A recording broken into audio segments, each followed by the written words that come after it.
Broadcasting from the capital of sports, it's the Matty B Show.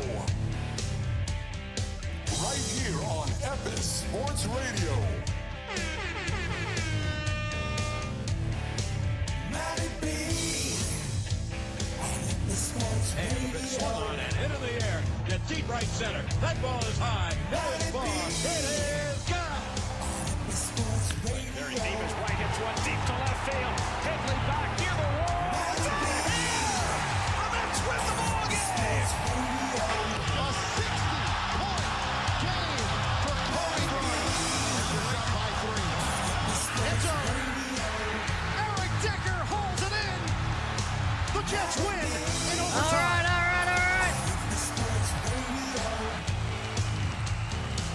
Sports Radio.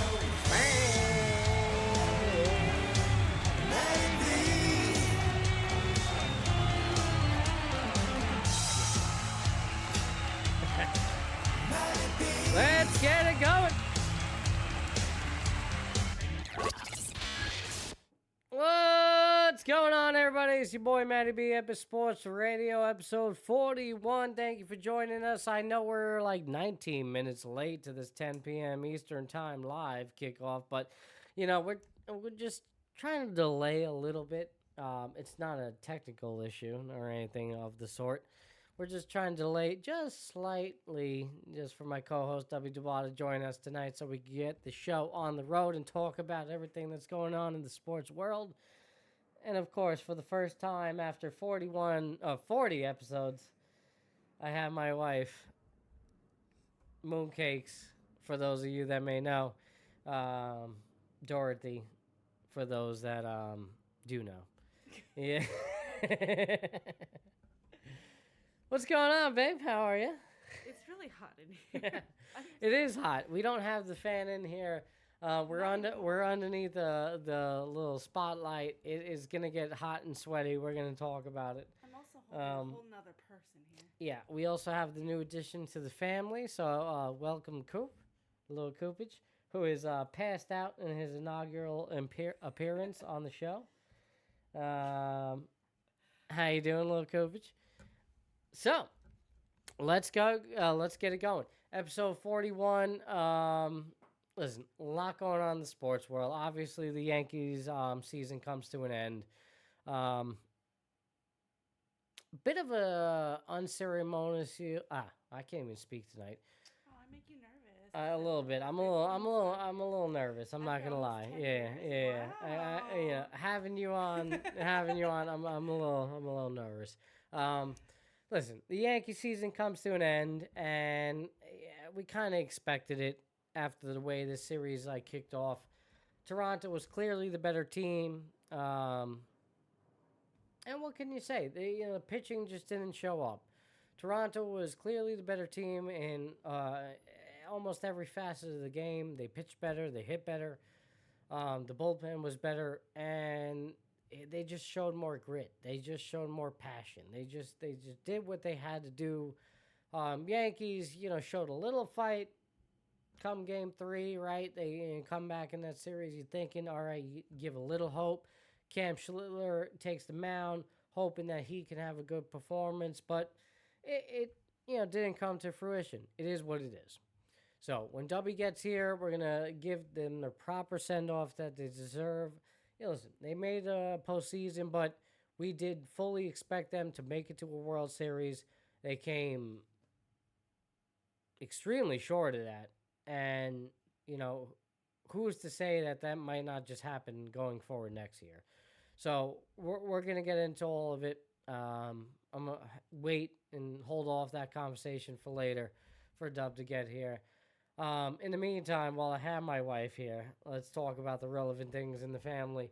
And earlier on this week, I decided that I should do the manly thing and have a vasectomy. So manly. Whatever you may call it. I did the thing, and I got snipped. Man, what an experience. I will say that. My wife was there behind the curtain. That was interesting in itself. having, two men, one handsome, albeit the doctor, very handsome man. You don't think that MA was handsome? Who, the Mexican dude? How do you even know he's Mexican?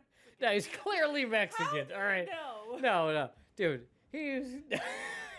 How do I know? Because I know Mexicans. I lived in Queens my whole life. I lived in Jackson Heights for quite some time. I know a Mexican Okay, when I see now we one. gotta go back to All the right. doctor's office and be like, hey! No, what? He was Ecuadorian? All right, you never fuck off. know. All right, no. Listen, he was Mexican. You don't know. All right, and he was a good Mexican. He was a good MA. All right. What you did know. he do even? Did he hold the balls?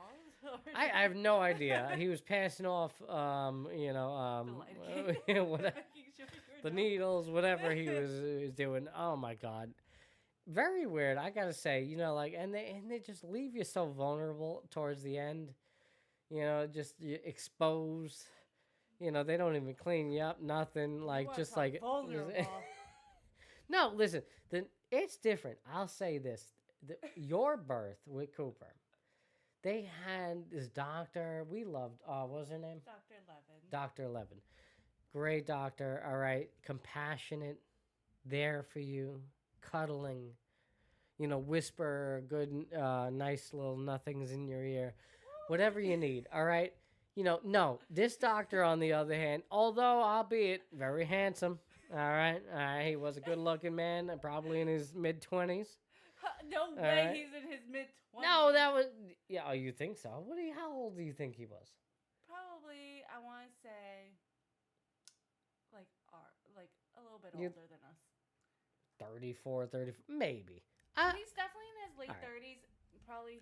He's 28 years old, There's all right? no way, because if he was 28, he would probably still be in his residency.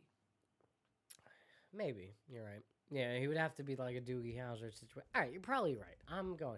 He looked very young, right? And albeit handsome. I don't sit around No, doctors all day. okay. I'll give it to you. He's probably like 35. You're probably I'm right. saying like 38. No way. All right, whatever. We're going to have to look this up and get back to us Oh my another God, time. how do you look up a doctor's age? No way he was 38. I'm just saying, there's no way he's 35. That guy would look pretty young. I think you kind of I shitting on him think a little maybe bit. he has really good skincare. Well, then why would you call him 38? Because he has that good of a skincare. And I know. But if he looks 38, then it's not that good of skincare because now you're teetering on the edge of 40. And What if he's like 44 and looks 38? That's damn good skincare. Either way, doesn't matter. All right. What matters is two men fondled the shit out of my sack for, albeit like 40 minutes. It was very quick and easy. For those men that are, no, 15 minutes per sack, no doubt. But we're talking about procedural wise, like, just the setup and everything, about 45 to an hour, right? I'd say so. Yeah, 45 to an hour just to get everything set up, ready to go. Okay, now, for the men out there that want to know, that are interested, okay, this is how it goes. All right, it's very simple. Lidocaine shot on whatever side they decide to start. I don't know. For me, it was the right side. For you, it could be the left. I don't know. There's no side. Maybe what? Jesus. What do we... They do both at once. Two doctors going in. Yeah. Oh, right. I did kind of think that in a way. I was like, why not just like numb each side? But all right. All right. We numb each side. We're working on. Okay. I'm with it. They did It's all lidocaine twice. Yes. Oh. Oh, you didn't know that? Yeah, you were just over there chilling behind the curtain. Yeah, I was doing my math. Yeah, things. no, yeah. Yeah, lidocaine on the first, then they worked on the right side. And the right side, I will say, it was probably the most painful. It was the most painful, not probably. It was the most painful. I definitely felt it. I could feel them tugging a little bit.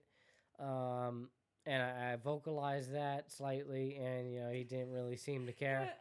Yeah, it was like, okay, and proceeded to do whatever the hell he had to do. It's like, well, gotta finish the job anyways. Yeah. So maybe it was a case of me being a little bit of a bitch. I don't know, That's on the table. I thought I was handling it pretty well. Apparently, a friend of mine who is also getting the procedure in a couple of weeks, he's been prescribed Valium prior to the Valium. Valium. I said Valium. Valium. Yeah. What? Valium. Valium. Valium? You're not hearing the extra syllable. What? Valium. Valium. What do you mean? We're saying two different things. No, we're not. Yes, we are. Valium. Valium. Valium. That's the same thing that you just said. There's no way. We gotta play this back later. Valium. Valium. I swear to God, you were saying Valium, like turning up the volume. Volume. Volume. No, God, I hate you so much. Oh my God. This is my wife, everybody. All right. This is what she's harping on. Now we gotta play it back and see what you were really saying. What do you mean? I'm saying it correctly. Valium. And you're saying volume. What? Valium. Valium. Yeah, Valium. Valium. Yeah. No. That is not how you I pronounce swear it. that's how they pronounced it when I went to the hospital and got it. No. All right. That is totally Valium. Not volume. Volume is different. Like raise up the volume? No. Yes. That's not how you Say fast. Volume? I swear it sounds. I hate you so much. All right. These are not the important things, man. Okay. Where the hell is Dubby? I knew 15 minutes was like... Listen, the man's gotta relax for a minute, take a shower, get nice and clean and in the zone. Leave him alone. Let him be. You got me right now. Coop, what do you think about this?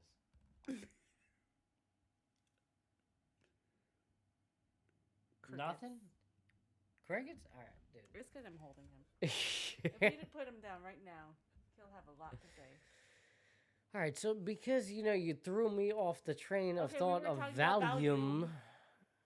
All right, well, let's get back to my nutsack, all right, and this surgery that was performed. God damn. All right. The noble thing that I did, all right, for our marriage. God forbid you take one for the team. As if I did it 3 times. Oh, wait. I'm not counting the other procedures. Yes. And we can also talk about that and have that conversation. And, that's why I did what I had to do. All right. I took one for the team. All right. And I sacrificed my boys out there and the potential future children. All right. Which, listen, we've talked about this before on the show. I don't think it is, I think it would have been irresponsible for me to have another child. Okay, so I think this was the right thing to do. We've had too many pregnancies, too many everythings, and do I hear somebody? Is somebody there? Dubby Dubois, are you around? Matty B, don't stop that. What you talking about? You keep going, bro. I knew I heard somebody in the background there. All right. Don't worry. I'm not going to stop you. It's good to know that you're around now. All right. I'm here, brother. Yeah, I'm here. I know the story. You get yourself nice and ready. All right. Well. Okay, good. Thank you. I appreciate that. All right. Jesus Christ. So let's get on to the vasectomy. Okay. Again. Now listen, 15 minutes per sack. Nice and efficient. All right. I will say what happened. It was very efficient. He was quick with it. And he, it's funny that the doctor even made a comment about it. He's like, "Yeah, that was pretty like status quo." That was, that was pretty textbook right there. So I'm glad that my nuts were pretty textbook for you, sir. I appreciate that. That went as smooth as possible. What was it? A Tuesday morning for you? Yes, it was. All right. I hope your day went exceptionally well. I don't know how many testicles you encountered after that. But, I hope mine was a memorable one and one of just Why do you want yours to be memorable out of all the other testicles he's ever touched. Why not? Because Did I you don't shave know. that much just for him? I did actually. I really put a lot of thought I into didn't that even shave for shave. my OB. You shaved for a man you met one other time? That's amazing. I gotta admit, like a first I did date? shave in the morning of, and it was kind of like a hurried shave. You know, we were kind of Maybe like that's why it hurts. we were crunching. Oh, because of my shave? Yeah. No, my shave was good. It was just it was a bit hurried up. You know, it was a bit. You know, I probably should have taken care of this. You know, the night before. But I try to do the best I could. I did a little, runway. Some people didn't need to know. That's between you, me, and the doctor, okay? And the MA that you think is Mexican. He was totally Mexican. Listen. If I'm not mistaken, he said Jorge or Jose. Either. That is not his name. I don't know what his name is, but that is not okay. Oh, Jesus Christ. What? Coming from the Puerto Rican named Matthew. Yeah, well, yeah, that's a whole conversation in itself. But needless to say, all right, the deed is done. All right, I have been through a bit of pain, but I don't expect anybody to have any sympathy for me in regards to that. He let you have breakfast in the morning. You just didn't choose to. Well, it was also an 8 a.m. procedure, so like you know me. You eat breakfast at 10 a.m. I had a banana. Did you really? I did. Oh, nice. Banana. Yeah, I had a banana. Oh, Dubby chimed in on that. He's like, "Oh, nice, a banana." Really nice and prep for him after that. Yeah, I had a banana. You know. What a nice choice of fruit. Yeah. It's an amazing choice to have of a fruit to eat before Ironic. you have a vasectomy. Ironic. You should have added 2 eggs to that. You cut the banana down to size. But yeah, split right down the middle, right? Yeah, damn straight, you know. Should've just made you Dub, are you ready to go? Do I gotta get your video up here? Don't. Yeah. Here I come. I was gonna Alright, let some smoke I in, just you know. yeah, put I your know video. it's He's not ready. He's like, here I come. Don't listen. Again, you get in here when you need to get in. You let me. I got it up. Just I'm looking at it, so you let me there, bro. Everybody, before we get on, thank you for joining us tonight, 10:30, 6 p.m. Eastern Time. All right, thank you for joining us live on Twitch and YouTube. Appreciate it. Please like, follow, comment, subscribe, the whole thing. Let us know where you're coming from, where you're listening from, whether you're watching with us live or in post. We just want to hear from you. Thank you for joining us tonight. Got my wife here for the first time. For a long time. She's been a big supporter of the show. Nice of you. She's been from day one, has watched me go from nothing to something, I suppose. And You actually made a choice. well, there is a choice. There is always a choice, my love, and you certainly don't have to be with me here on a Friday night. We don't have to be doing with this. You're right. I could be sleeping on the couch. You could be sleeping on the couch, but or you could just be hanging out with me, your lovable husband. Who took one for the team? You took one for the team this week. That's right. All right. Pull one out for the boys. Okay. 2 boys, technically. 2 boys. Maybe 4 boys. Who knows? There was twins on the table. No, there was I not. don't know. Yeah. Start that. Although the first Oh, time man. when we were pregnant with Maeve, I was like, maybe we could have twins and we'll be done. So, how does it feel being a mother of 3 now? All right. God. Mother of 3, having a newborn. Can you believe it? Fucking 3. That's a lot. I'm not gonna lie. Like when I got TMI, I got my period pretty quick after my 6 weeks. I had a moment, and I was like, oh, it's really over. Like, wow, we really did all that in how many years? 3? Yeah, we And were jam packed. Yeah, for sure. We popped. Yeah, I had a moment. I was like, wow, that's it. Hmm. Especially after you did Bleed Dude. Oh, And, definitely had a moment there. I was like, wow, no more. And then I went back to, maybe we should have one more. Because, who can resist this mouth open, sleepy baby? well, right. Yeah, I mean, listen. The baby phase always gets me, though. Why am I having this trouble? What I'm are sorry. you I don't doing? know. I'm like messing around over here with the video on screen, Breaking. but no, it's all good now. But I mean, did that thought really cross the mind that Only you because- actually had you want to have another one? It's really? only because I love the newborn and baby phase. Sorry. And then I see our oldest being a toddler that is trying to kill me half the time. And then I'm like, never mind. Because I'm totally not a toddler parent. I can't do toddlerhood again. But I'm going to do toddlerhood again. Well, yeah, we're certainly gonna get there, and yeah, we're going through it still now. I mean, Well, it's yes. not like our kids are that old. No. We have Maeve, And then who's they'll about be to turn 4, teenagers, and then I'm going to want to kill her again. yeah.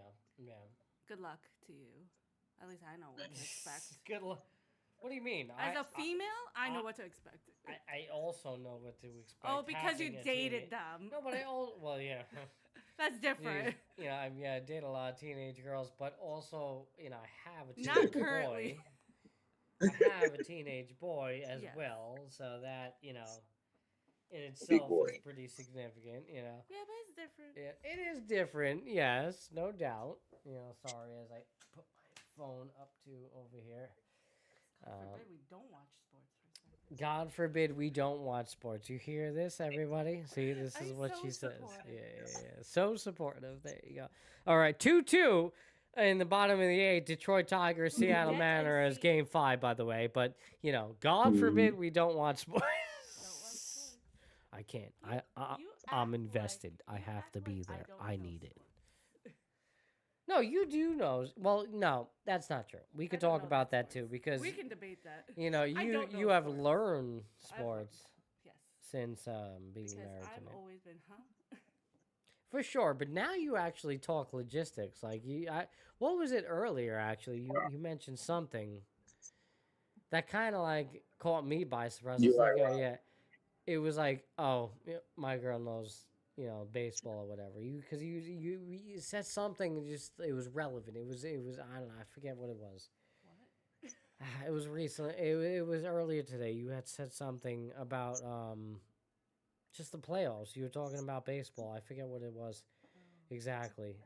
It was a quick little but it was like it was one of those things that like, wow, okay, you actually know about the game. You're aware of what's going on. I can't think of it all off of the top of my head right now, but yeah. What's up, Dub? What are you trying to say there? You all right? No, I'm just listening. I'm here. Okay, are you on camera? What's going on, Pop? I think so. No, you're not. Ooh. I don't think so. He's a peach. Oh, okay. I Shit, am. I have you now. Hold on. Oh Okay. My God. Yeah, I'm there. I'm Yeah. there. All He right. doesn't even know All what right. he's doing. There you See go. my No, lighting? I don't know what I'm doing. Lighting. I'm over here talking. Well, I thank like you it. for joining us, Dubby Duvall. What's See, going look at on, him. man? He looks so good. Like he's like all freshened up, and you wanted to Off rush of him. work. Right. And I think I did good. I got out at 9:15. See? An hour drive. Yeah. Leave the man's alone. Listen, I'm not complaining. Thank you for joining us, bro. Thank you for being here. It's all good. All right. Yeah. How Got do the you pink feel? power. Pink Good to power. go. A little What the Red hell Bull. is that? Yeah, Red Bull. Little Red Bull. Is that that's the new Red Bull drink? Pink No, power that's pink going Red- on? No, it's not called Pink Power. It's called the Pink Edition. Pink edition? Oh, Why is it Jesus. Mhm. Oh, is it for breast cancer? It's Is lemon- it- it's lemonade. Is it because of Yeah, breast cancer breast awareness cancer, or something? yeah. That's Yeah, what we're gonna okay. call it. That's what we're going with, Dorothy. All right. I'm with that. That's what we're Listen, gonna do. I'm Yes. wearing So wearing yes, the yes. pink today. I'm wearing the pink today for cancer See? awareness as well. I even We got don't plan this, people. I even got the pink socks too. Check it out, Pop. Yeah, baby. All right. We don't plan this stuff, man. We don't. Oh, what's going on, bro? How you doing? We're here. We're here. We're here. We're here for a party. We're here for a funeral. Yes, we are You indeed. know what I mean? We are indeed. Thank you for bringing it up. We are going to get to the Yankees eulogy very shortly. Okay. We just want to. I wanted to hear your take because I know we were talking about it privately about my vasectomy and Not very Okay. good. We're on. That's not very privately at all. The chat heard. The chat Good seen. try. No.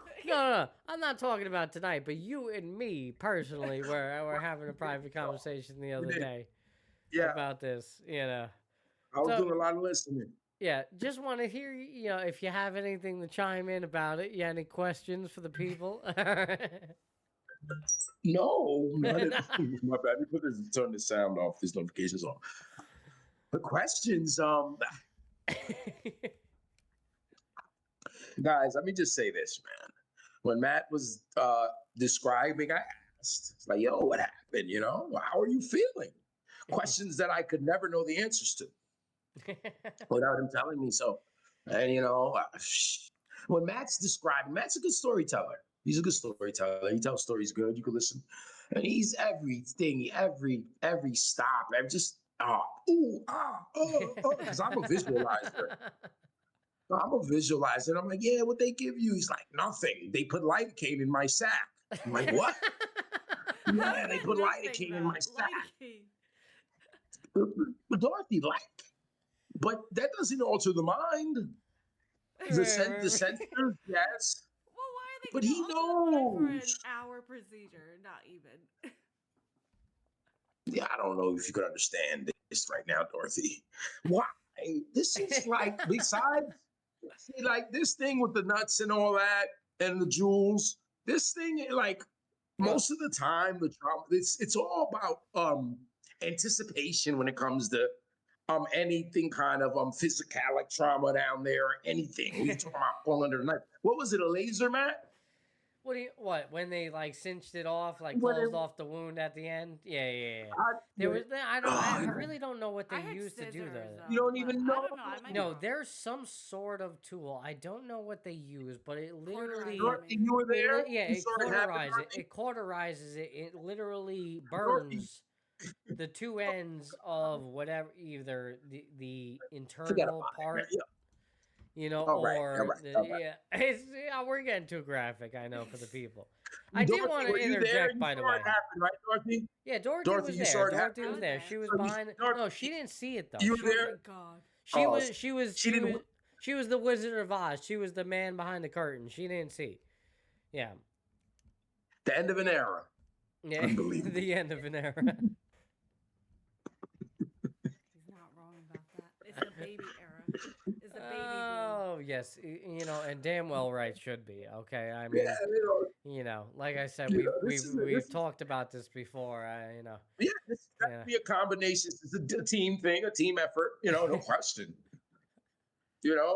Matty, was the physical, take the physicalities of it. Oh Well, my listen, God. she also has. Listen, you're talking to the woman over here. I did want to interject real quick because you mentioned, me, going through it, but this is also a woman that's had, multiple, 4 births, and It's your and turn. Yeah, and sure. 3 of which she did not use an epidural. So, I'm over Yeah, so- here. And I'm over here bitching that lidocaine wasn't enough. I don't For a think Dorothy's over little- there cutting her lidocaine eyes. hurt. Dorothy's for a over there little, rolling your eyes. Like, Yeah. nigga, please. for, Fuck out of here. I get it, yo. Yeah, You got to for look real. at perspective. So Yeah. absolutely. I'm glad you reinforced that. Absolutely. Of course, I know, but I needed that to no. hear that again. It's a fact. All right, let's not. I don't want to step up here like, oh, I did some mighty fucking thing. Yeah, I didn't pop a human being out of my vagina. Okay, No. No, not at all. But so my thing is, no, I don't think it's the mightiest thing I've heard. It was all about it's more mental. This whole thing was a mental thing, obviously. yes, it was. Oh, I my agree with you. It was probably like But you know how you feel 99% about the mental. Yeah. Jews. Like, I can flinch at your nutsack. You're gonna jump, bro. You know how we are, right? Yeah, I'm not gonna hit you there. You're like, oh, the fuck. go like this, you're up. Crotch chop. So, this guy's got a scalp. Was it? And a cincher. Yes. Fuck that, man. You wouldn't do it, Dub? Fuck Stop. that, he says. Oh, man. Yeah. You guys? No, I think if anyone's going to do it, it was Matty B. This guy's out here, shooting, he's like turning the lights off in the house all the time, turning the lights on all the time, he's shooting the club up. Matty had to be stopped. That's how I see it. That's a fact. Yeah. No, Matty you're had right. to be You're stopped. right. Dorothy, God bless you, my dear. God bless you, Sister Dorothy. Yeah, man. Unbelievable. I think that's a great way to end it, to be honest with you. It just had to be stopped. It was time. Yeah, enough is enough. Enough is enough. And you know what's the funny part? Like, we're not even in the fucking clear. Like now the regimen going forward is that I have to ejaculate once a week for the next 3 months, only to find out that this may have not worked. like right, like that. You seen Maury's when they was like they got fixed and they really got fixed, but they ain't really The get Maury's, fixed. They thought they was I watched a lot of Maury. I don't happened. remember those episodes, but yeah, I'm Those sure. have Yeah. happened. It's happened. No, I'm sure it But does happen. Yeah. And then they found out, but you did have it. It's your baby, but son of a bitch, you. I don't know if you're following along. Okay, it's 2-2 still. Going into the 9th inning. Tigers, Mariners, game 5, 2-2. Man, what a series. I got the unders. Who's gonna join Toronto? I got Seattle in the unders, but I'm not gonna get them unders. It's 5.5, unless they get a 2-run shot. Only they tied at 3. Yeah, you're in trouble. Yeah, I'm just in trouble, big trouble. You need a big inning from somebody. Yeah. That's what you need. Loaded double. Yeah, Mm-hmm. you need a big inning from somebody. If Seattle walks off, Yeah. I'm gonna lose. Yeah, that's a I need tough one. Detroit to win. Yeah. All right. Well, again, that's what's going on. I just want to touch on it. It's funny, man. You have to have a little laughs. Like, I've been struggling all week. I've been working a little bit. The constant up and down, sitting up and down. Like, sometimes I forget, and I naturally, like, yesterday I'm home, I'm hanging out. And listen, men are men, right? We just naturally sometimes gravitate towards our private parts. I don't know why. Right. I don't know what to tell you. It just happens. It's just random. It just, we could just be laying on the couch, nothing, whatever. It just so happens I want to touch it. Just like a Al touch. Bundy. You're right. Like Al Bundy.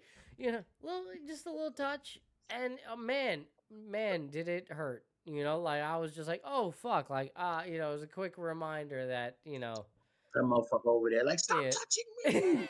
It's terrible, man. Absolutely terrible. So, if you're a man, listen, I don't want you to be discouraged. A good friend of mine is about to get it done, and I was just talking with him before the show, and he's thinking about, like, doing anesthesia, anesthesia, prior to the procedure and, like, knocking him out. And I'm like, dude, like, for an hour? It's not that necessary. Like, all you need, Andy's getting valid? right. A little pain meds prior, smoke a little J, do whatever you gotta do. Take a couple of shots. You'll be all right, don't drink alcohol because naturally it's gonna thin the blood and, you might bleed out a little bit more. So that's probably not a good idea. But whatever your doctor recommends, the lidocaine shots are enough. You don't need much more. You really don't need much. Suck it up. You'll be all right. With lidocaine. No pun intended, but kind of intended. Grow a sack, and you'll be all right. It's all good. Daddy did this for us. I did this for us, for the men, for the community. No, because I've known people who've done it, but I've never heard anyone describe it in as in depth as you just did, and I appreciate you. Because nobody wants to describe it. That's how violated I felt. Right. That's why, and but that's what makes you though. What you say, Dorothy?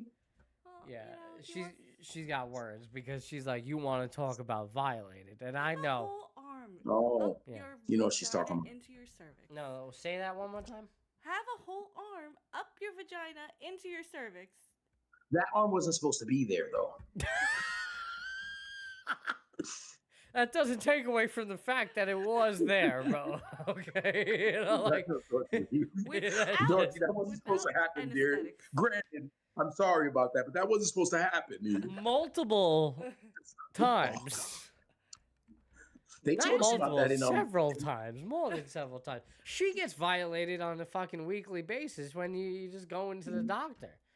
They just say, all right, barely any lube, like, fuck, you know, like, Those Yeah. cervical checks were not And then they don't talk to you afterwards, right? They don't no, even say yeah, anything they to don't you, like, whisper leave you sweet alone. nothings in your ear, you know. They try. They try, but not really, you know. They go, oh, here's my fingers, and Listen, this doctor of mine left me bloodied on the table, okay? Just, Oh my That- God, Maddie. You make it sound You like from a murder Queens, scene, bro. Okay, it wasn't that bad. what is Bro, happening? you from Queens, bro. What is You can't happening? go out like I can one up everything you want to say. What does me having to be from Queens have to do with any of this? you got these guys, these dweebs, these Ivy League dweebs beating you up, leaving you bloody on tables. You're from Queens, bro. I ain't that hard, What all right? happened with Yeah. Smoke machine. I guess I deserve it. What Oh, happened to fuck. us, man? What happened to us, man? I can't. You and the smoke machine for these Halloween decorations. Dubby, let me tell you. Tell me, And please. since he started this live stream, he has turned on our smoke machine 3 times. For who? I don't know. The skeleton in our freaking front yard? Maybe. Oh yeah, the decorations. Nah, he told me about the party and stuff. He getting ready. He want to see. Yeah, but he's Matty. turning on a smoke machine for who to watch? The airplane people? It's for him. Duh. The gods in the sky? Dorothy, You're it's for not him. even outside to watch it happen.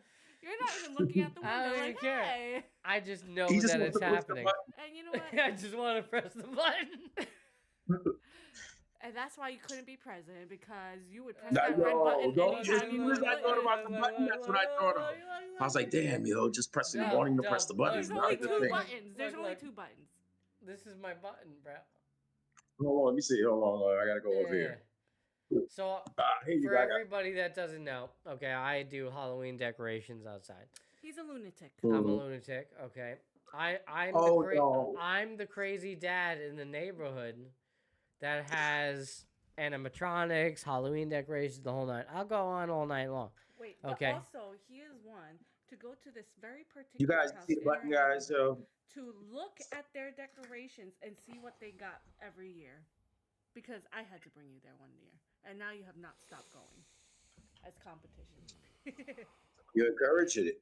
You're right. You encourage this. You're I fun. You did encourage. nothing. Yeah, I you said, did. ooh, I want to see I'm just their being honest. decorations. I'm They're trying to so be fair. cute." I Yeah, didn't start. No, he's right. Don't blame me. He's being honest and being fair. You I'm encourage. trying to the be bullshit. fair. I don't You encourage him. nothing. Yes, you did. You know what? I'm gonna hide this remote tomorrow. Yep. Look at it. It looks like such a detonator from like a 1991 It is. cartoon. Look at that. It's fucking great, bro. Listen, I've been torturing the local kids all week. All right, I swear to God, when I'm now that I'm back at work, I can't because the kids over here get off at like 2:15. So I know around like 2:15, 2:20, they come start walking up my block. Okay. So I bought a animatronic skeleton that holds a bowl. Oh no, it is a skeleton. That is a You're skeleton. gonna have to put this on. You're gonna have to put this on one of the on the edit on the short. This thing. Okay, yeah. I'll take a video of it. Yeah, make a little video of it. Yeah, I'll get a video of the Sounds like kids. It sounds video you know, worthy. It is, but at the same time, I want to kind of respect the kids' privacy. I was thinking about taking videos of it, and like I don't want to post it out of sake. It is. No. You know what You I gotta mean? ask permission. Yeah, I Yeah, have to. okay. I guess I have to ask permission Or in blur order it to out. do it or something like that. Yeah, because I thought about that because it really is prank worthy. Like it's great, bro. I've had women in their like mid-30s go up to this scarecrow and like grab like a bag of chips and like freak the fuck out. Because the second you go grab for it, the scarecrow He's like bugging out. reacts and like screams at you and lifts its head up and all that, lights up, and it's a good time. They react to it, and then on top of that, so I have that as the kids are walking, they get the scarecrow, they get a little candy in there, whatever I got, for the day. And I do this throughout the month of October. I don't do it. I don't do it every day, but I do it throughout the month of October, and mainly because we just don't get a lot of like trick or treaters around the area. It's just not the type of area. There's not a lot of people that decorate around here, and I'm like literally the only house on the block that decorates. So that decorates the way that you do. No, nobody decorates on this block. We have one. Who? We have one down the block. Where? Corner house. The one with Michael Myers and the caution tape. That's it. That's across Hollis Court. Yes. But on this block On this that block, stretches from Hollis Court to 53rd, but there is no decorations. But you are No getting fun. wives. Bunch of no fun havers. No. You know what it is, bro? Around No kids? here, it's not that there's no kids. There's kids, but it's all the nationalities. Yeah, it's predominantly families that Oh. don't celebrate Halloween. Don't celebrate Halloween. Right. Gotcha. Nobody celebrates Halloween around. It's all the nationalities. A lot of them Asian, are Asian. Asian. I think we got a couple of Russian and Greek. Yeah, and then we got a couple. We got Greek. We got Russian. Jamaicans too. We have. None of them celebrate that shit. None of them celebrating. Like no, there's no like white people who actually It's celebrate. real American holiday. Yeah, of it's the a white it's a people- real white American holiday. Like Even it's the a very whites- The white people that we do Yeah. have in our or neighborhood, Spanish, but It we is don't pretty have white. we It is don't. pretty white. But or Spanish because the Hispanic love decorating for Halloween. They do the Day of the Right. Dead, the whole nine. We don't have Hispanics in the neighborhood. And of So the few that are in our daughter's class are like, I think there's two. I I mean, think they Halloween like is commute a what little it bit. is, though. Yeah. I mean, the history of Halloween, it repels a lot of people. The actual history of it. But the history of everything is fucked up. So, Did you remember- celebrate Halloween growing up or no? nah, I didn't either. bit, even though I had immigrant parents, Yeah. first generation American, but we played with it, definitely. I went to school. Did you go trick or treating? Did you do that? I think I went once. Really? Wow. But no, just I once. don't know. Maybe once. That's I crazy didn't like to that me. kind of I've stuff, only though. been once as well. See, that's I insane, gave out bro. candy more, bro. I was be at my door with the pumpkin here, guys. Oh, so you were Like I was a handing out. parent. Okay, Yeah, that's cool. I but didn't go out. see, that's insane, bro. Yeah. Like But I- every yeah, but- year of my childhood, I was out there. That was such a thing. That was such a thing of my I'm a childhood. fan. yeah. I like Halloween, but it's definitely not. It wasn't cultivated in the home I grew up in. Mm, It wasn't. It wasn't ignored totally, right. but it wasn't cultivated. Like, we had a pumpkin and that they put in the windows. So we Okay, acknowledged that's it. enough. You get more Yeah. than Yeah, we had That, one. I'm and, you know, saying it that's was there more for than a like lot of 8 years. families. Yeah, I had yeah. a light. Yeah, we put in the window. My mom Yeah. was trying to get with the program, Okay. Yeah, no. Yeah. Growing up, my mom didn't do anything for Halloween. Mostly it was like Yeah, my she wasn't cousin. doing shit, right, We dog? grew She's up- like, fuck Yeah. that. I think we got dressed up and went trick or treating once, and then being, I guess, immigrant mom, they didn't trust people. Mhm. They didn't trust Right, people. right, with that part candy, too. especially Like- going on the news and watching the news, and they're like, oh, people are Right, right, mixing right. candy with drugs. So my mom would take Immigrant me to parents, downtown mine same thing, Flushing. Dorothy, yo. Yeah. They Mhm. all of the stuff that was said, or Mhm. it was magnetized times 10. And as older you got, he was like, Mom, that's not really true, Mom. You Right, said that a million And times. it's Like, hard Mom to really like, convince immigrant parents that have never been to America. Even if they've Right. been here for 20, 30 years, they didn't have kids until you. And then my mom would just take me to downtown Flushing, go to every store and be like, here, if you want to go trick or treat, we can trick or treat at the stores on downtown Flushing on Main Street. right. And At least you she would go into acknowledged it. She stores just and didn't ask for want. candy. And Yeah. that was it. Yeah. That was the extent of Halloween for me. Right. That's Yeah. crazy. But It's the such older a, I got, Matty, Yeah. I'm a Halloween fan. I like Halloween. Even now, I'm more of a homebody. I'll turn on AMC and watch like 5 straight movies. I want to watch a Freddy movie and Okay, watch yeah. Halloween movies. I definitely. yeah, that was such a like the staple for me, decorations. bro. If I had the money, some good money, I would fucking lace the front of the house up too. A little stupid scarecrow. I would do that shit too. Yeah, But like I yeah. said, the older I got, the more I got. Yeah. It's Halloween, insane. it's the beginning of the holiday season, the real holiday season. It's It the is. introduction Yes, of yes, November. yes. Right. Yeah, especially for me. You're right. Like that's totally the beginning of the holiday season because for me, I transitioned from the Halloween into Thanksgiving. You'll put And the then turkey up November 1st, November 2nd, turkey's going up. right, Turkey and that's it. decorations. You And know, yeah. And then comes Christmas, and that's it. You know, we go into New Year's. It's just the whole thing. It's just crazy, man. It's so interesting to see that because I don't know. I romanticized Halloween growing up. Like you'll love this, Dub. You know, if you're a gothic, I yeah. grew up. I grew up in Maspeth, Queens, right? And the bordering neighborhood of Maspeth was like Middle Village and Woodside.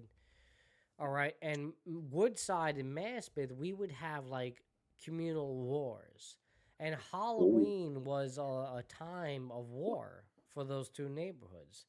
It was like a significant time in which the two neighborhoods would come together.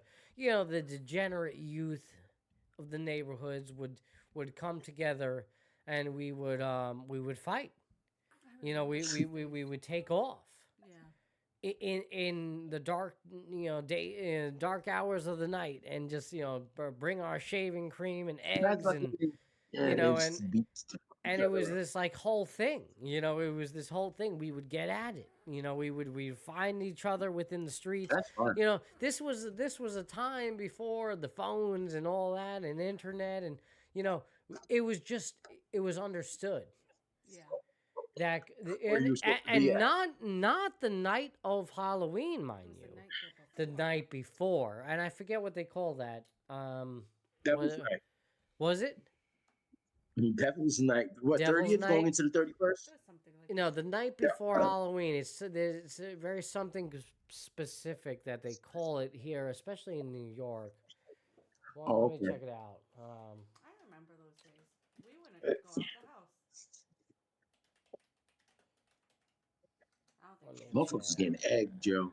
And then I'm gonna get it. Hold on right here. My first introduction to Halloween was Mischief Night, Devil's Night. You're right, Cabbage Night.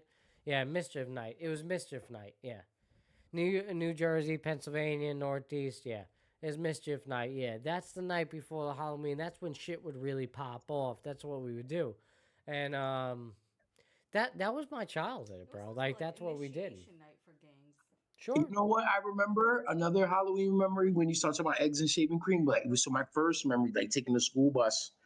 And when I started going to public school in second grade, it was just guys like the school bus. They just raided it, bro. As soon as it pulled up, and to drop us off at the stop, kids was ripping the back door open. They had the eggs and the socks. They were just fucking destroying everyone, bro. You're getting bombed, bro. You had to get out of there, bro. You're gonna get egg all over you. Yeah.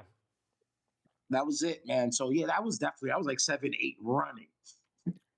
He started getting older.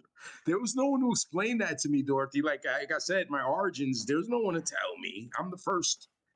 You know, like you're the first. You're the first. So I wasn't ready, for the Matty, people getting hit with 4 eggs in a sock in a tube sock and getting hit in the head. Bah! Yeah. Yeah. I remember in middle school, I had to explain that to my mom as to like why it wasn't safe for her to go out. You know, and she didn't understand. Mom, you're worried about me, Mom. You stay inside. Right. Yes, because they'll egg adults too. They egg everything.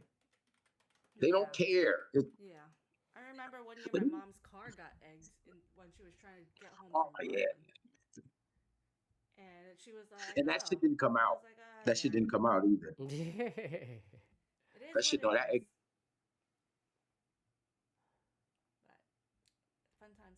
Christmas. We didn't really celebrate Christmas either. Really? No. My family never. I mean, like we got a fake tree when I started growing up because my cousin to accommodate you. Christmas for me, and that was the extent of it. Like we got a little fake tree, and then she would buy me presents and our parents' presents. Your mom loved your ass, yo. We didn't celebrate Christmas. Like at most, we had family dinner. Like 4 or 5 of our families, like my extended family, that we always see. Like we would just go to someone's house because it happened to always land on my cousin's birthdays. Their birthdays were Thanksgiving Eve and Christmas Eve. Oh, Shockingly. it worked that way. Good. Yeah, so we would just have, dinner together and then So you guys kind of did acknowledge it. You know, Yeah, you guys yeah, did most it. The simplest adults way. were But off. it's funny. They're like, this is the time we could go hang out. Yeah. But it's funny because now Mom my spent a couple uncle puts up bucks. a Christmas tree yeah. every year Nothing for our crazy kids. though. Yeah. It's a spectacle at the Benedetti house when I was younger, bro. Like it was a whole Oh, thing. I believe it, you know? Matty. No, my Yeah, uncle and puts that's up a why I tree guess now. that's why. I mean, it makes sense because it's why I do what I do now, and it's a part of I guess it's a part of me just trying to relive that and recreate that for my family now. I don't think that's like a bad thing, I enjoy it. Like I see the neighborhood kids, they really enjoy it, man. Like I've made a lot of kids Yeah. laugh and smile and just make their day, and the parents have come up to me thanking me and every year, and it's nice. I enjoy it. I really do get a lot of enjoyment out of it. Don't get me wrong, costs a whole hell of a lot, Yeah. and the effort that's put into it is a whole hell of a lot as well. But again, You're creating magic for these kids. yeah, I mean, because that's what I felt when I was a kid. Like I appreciated the homes that I would walk by, and then just seeing decorations, and that kind of inspired me in that way. And I don't know, I just a part of me wants to recreate that, Sorry. for other kids. And I feel like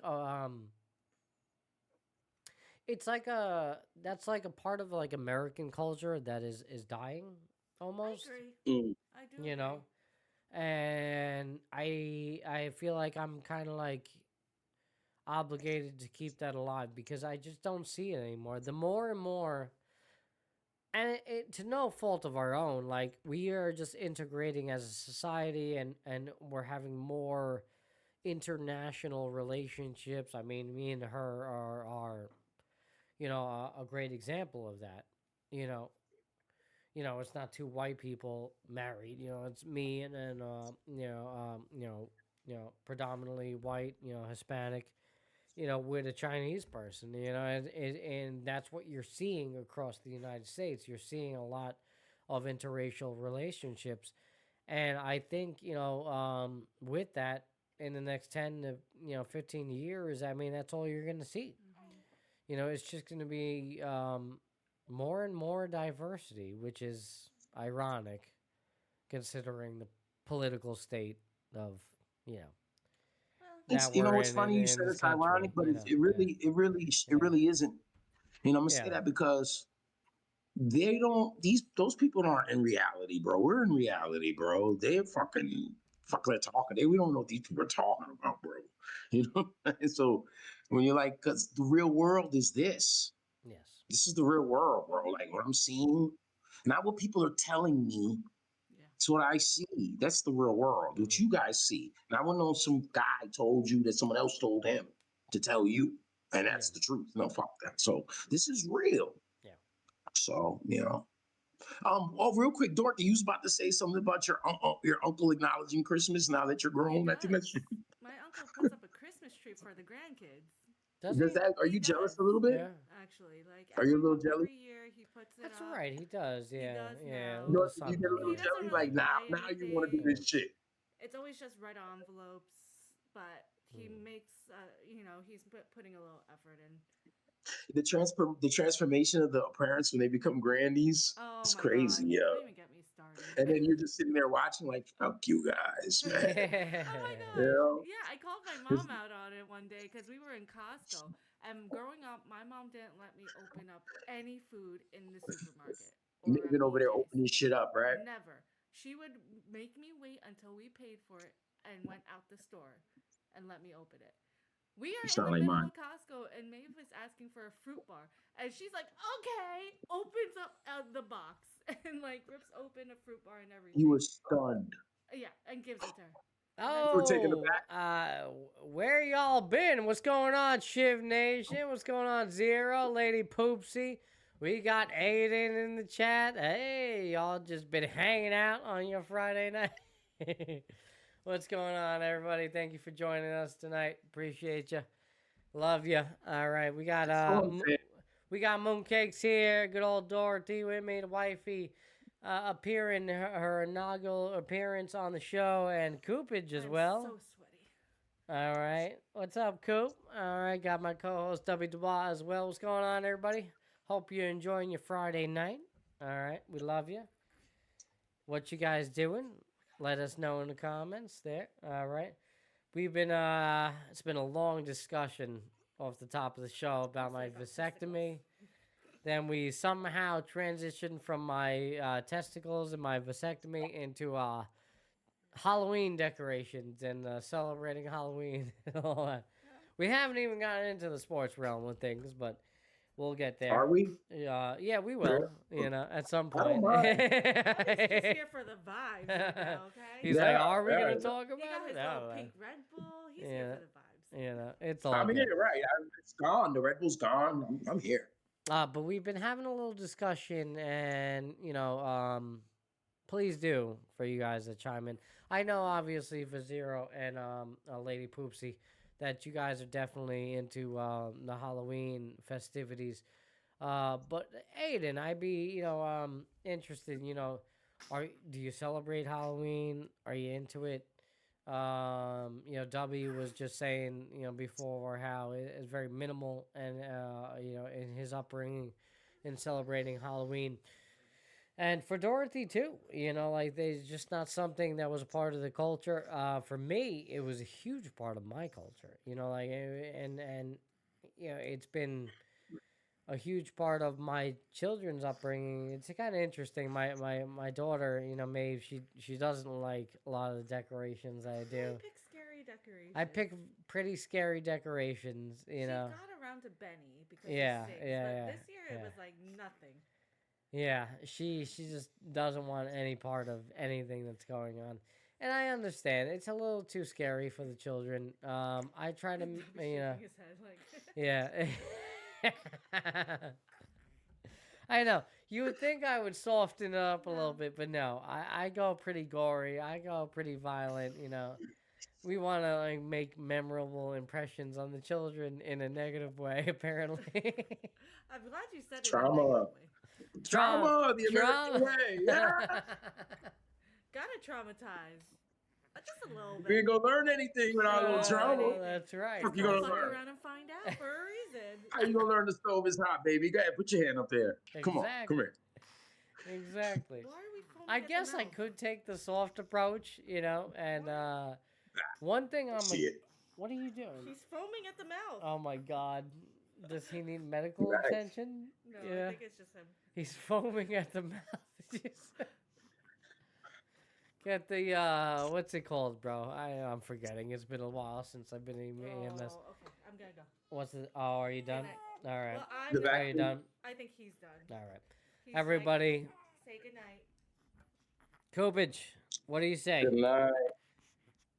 How do you feel about the Yankees failing? He's heavy breathing about it. All right. Say goodnight. Good night, Coop. All Good right. night, cool. Good night, Ben. Good night, friends. Thank you for joining us Of on the show. course. Later. Let me see Appreciate if ya. I can gather everything. Oh, big Go yawn. gather yourself. We love you. We appreciate you. Oh, there he There is. it is. Yeah. You know what? He lasted over an hour. No, we have an hour and 10 minutes of recording time, so he was that's pretty good time for the Coopage. All right. It's so hot. It is pretty steamy in here. I might have to consider a quick break and Alright. reconvene or anything like that. Will, what's going on? Will, how you doing, bro? Happy Friday, my man. What's going on? Bro, Will, you gotta stick around a little bit. We haven't even gotten into the Yankee eulogy, and you being a Yankee fan, my man, you got to be a part of it. All right, I think we've been streaming now for a little over an hour. We might take a little quick 5-minute break. Will, don't go anywhere, my man. I need you to be a part of this. We need to talk about it because I know you would love to chime in. Man. I was getting into you about it, about Volpe and the whole situation. Aiden, have a good night, bro. Thank you for showing up. I appreciate you, man. Have a good Friday night. Talk to you soon, bro. Man, Dub. As we speak, Yes. bro. First and second, 2 out, bottom of the 10th, Detroit, Seattle. 2-2. All right, Seattle's got a chance to move on with a base hit right now. Julio Rodriguez steps up to the mound. I think I might have to pull this up on the stream for you guys. Go for it. All right. And go on a break. And then we'll hit that break. Let me try to get that to you guys live right now. See where we're at. Okay. J-Rod. I cannot. All right, I got the audio up. I cannot put the actual game up for you guys right now. But here we go. J-Rod. Chops one towards short, charging Baez. He's got it. Throw to first is in that's time. the end of the inning. The game and the rookie continues. Melton comes out and forces this game to the 11th inning in Game 11 5. innings we go. How about that, bro? You know, it's amazing. Erica, when you don't used car start shopping doesn't have to be scary. extra I don't inning want to with a runner on overpay. second. Sure, nearly half. all of a different sudden, game. all of a sudden, we have these games that go into the 11th, the 12th. You know, I don't know, man. I'm here for it though. I want to see it. I mean, it's a novelty now that we don't have with the regular baseball and the playoffs, regular extra inning baseball. Yeah. You know, so I like it. I mean, I don't have a problem with the Ghost Runner rule because we have playoffs where it's real. We have to get through the 162 game seasons. Right. We don't want the 16 inning games. I don't got no problem with it, but it is cool to watch it the way it's supposed to be in the postseason. I really appreciate it. I It's a agree big with you. game I right agree here, with you. It's nice to see, though. Kind of makes me miss it, but it's a bit of a necessity. Yes. It's a bit of, Yeah, but it does alter the outcomes of these games during the regular season in a weird way. I wouldn't necessarily say it's an advantage for a team because we've seen plenty of scenarios in which teams just don't capitalize on that runner being on second, right? The home team. What, that you're saying the home team has an advantage? Well, the home Right, team but they have always an has. advantage in that. Right. They have the last at bat. Right. Right. But you know. shit. I've seen games where it gets blown open with the Ghost Runner where they score 5 runs in the inning and it didn't matter. You know, I think the 162 games season, we just want to get through the game. So, like I said, I remember when you were talking about the ABS system, and back in April, May, whatever it was, and I remember not feeling too excited about it, but I'm looking forward to it because just looking at these umpires call games during the season, enough is enough, Matty. So some of the rule changes I was against, or just like I'll get off my lawning them, but we're gonna come around. We ain't going nowhere. We're watching the game. We love Gilbert after an excellent defensive play by Javi Baez. Right now, Seattle, Detroit. All right, going into the 11th. J-Rod just grounding out to short there to end the inning with runners in scoring position. Well, at least one in scoring position would have been the winning run, the one to take them into the next round. I agree with you, bro. I think certain changes are necessary. Certainly, the ABS is necessary. Listen, in regards to what you're talking about here, I don't know. I like the traditional sense of baseball, but when you're looking at what happened this year, say even your Yankees, ending in a tie, that extra runner on, who knows? It may influence a game or two. I don't know how many, off the top of my head, how many games the Yankees played into extra innings this year, and, don't know off the top of my head what the record was, for those games played in extra innings, whether they benefited from or not. Who's to know what the real influence of those games were with the extra runner on? Does it change not having that runner? I don't know. Leadoff single for Detroit to start the top of the 11th here. So nice start for them. Get that inning going. Hopefully, for them, they can, scratch across the run and move on to the bottom of the 11th.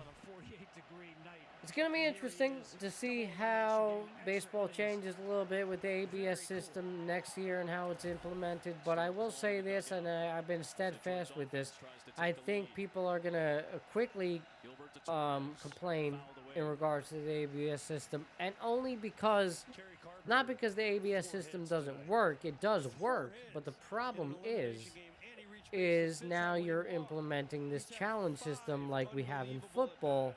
Whereas, if you run out, if you run out of a certain amount of challenges, it now, becomes an issue. So don't right? run out of challenges then, ho. You know what I'm saying? Don't run out. But are people really gonna like that, adopt that? I'm thinking about it when you say it, because to me the ABS system, more than any other rule change, how could you fuck it up? Well, I guess you can't really fuck it up because it's in, oh wow, wild pitch on what looked like to be like a knuckleball almost. Cal Riley could not handle it, and the runner advances to second on the throw. So now 1-2 count, no out. Nobody else. It was a splitter down and into the right-handed hitter. One of the Riley Dirt glove. And Riley could not handle it.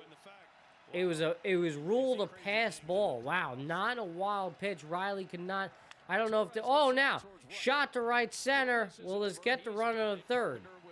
No. Carpenter holds at second, so now the go-ahead run holds at second with 1 out, top of the 11th. All right. First pass ball this season for Cal Riley, which is kind of insane. Wow. Fascinating. That is pretty fast.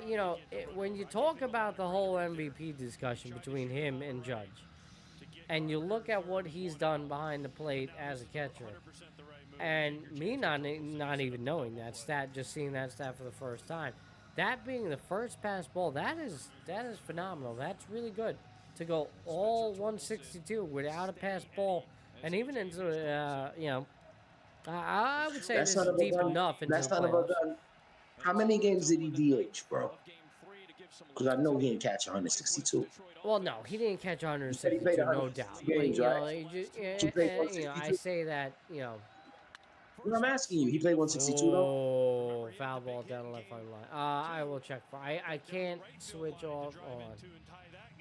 No. No, you're good. How many games? It's a valid I could have found that out. It's a valid question. We need to know. Couple of punch outs. But I hear you. Damn, yo, that's impressive, man. Even if you played 155, how many games he caught? It's not easy to catch games, guys.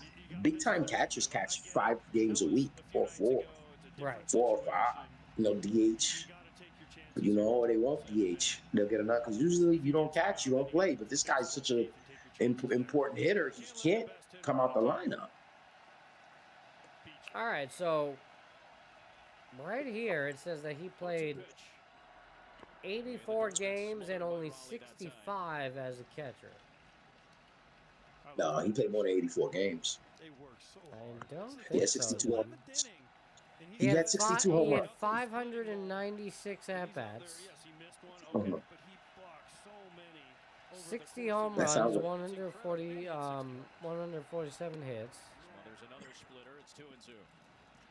That's a great look by Torkelson right there, man. He tracked that all the way I'm looking here, bro. I don't know. I think that's 700 at-bats is 155 games. So 600 at-bats sounds like 140 games. Just off the top of my head. Why am I getting that number then? I don't know why, yo. I'm trying to figure it out. It's probably something stupid. Okay, hold Why on. are you getting I'm these- looking here. Yeah, you're right. I think it's 159. He did. It was 159 games. I think it was the AI search that was giving me that number. 159 games, which is pretty much, obviously a full season. There are 162 games in a year. Yeah. I'm How trying many to figure caught? out how many he played as a DH. 38, Will? 121 games behind the plate, 38 as DH. Thank you, Will. Appreciate you, bro. Well, thanks, Thank you man. for That's that. impressive. All right. Still, that's a hell of a full season in That itself. sounds like he DH like You once a know. week, man. Yeah. That's a lot of work, man. That's a lot of work for a catcher. I mean, their backup Usually, in Seattle did not do that much. Usually a catcher, he catch Saturday night. He's off on Sunday, Fly bro. And it may ball be to left, short, shallow left, by the way, not enough. and that's the second out of the inning. Now first and second, 2 out. Bottom of the 11th. That's what Last they lick usually for do. Detroit. That's what they'll usually do on a Saturday night. You know, you catch the game, you caught all week. You know, Sunday your backup catches, and then Monday you have a travel day or whatever. It's off day, usually Monday, and then he's good from Saturday, Tuesday. He don't play. But Raleigh's such an offensive juggernaut, you can't take him out the lineup.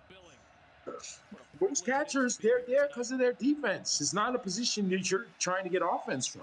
All right. And he's such an anomaly. I'm going to do a little play-by-play here for you. I'm going to raise up the volume of the game for the Tigers in the 11th. Gilbert, his first ever professional relief appearance. He made 30 appearances in the minor leagues en route to Seattle. All 30 of them were starts. He has not pitched out of the bullpen since college. He's doing it tonight in the biggest game of the season. Right now.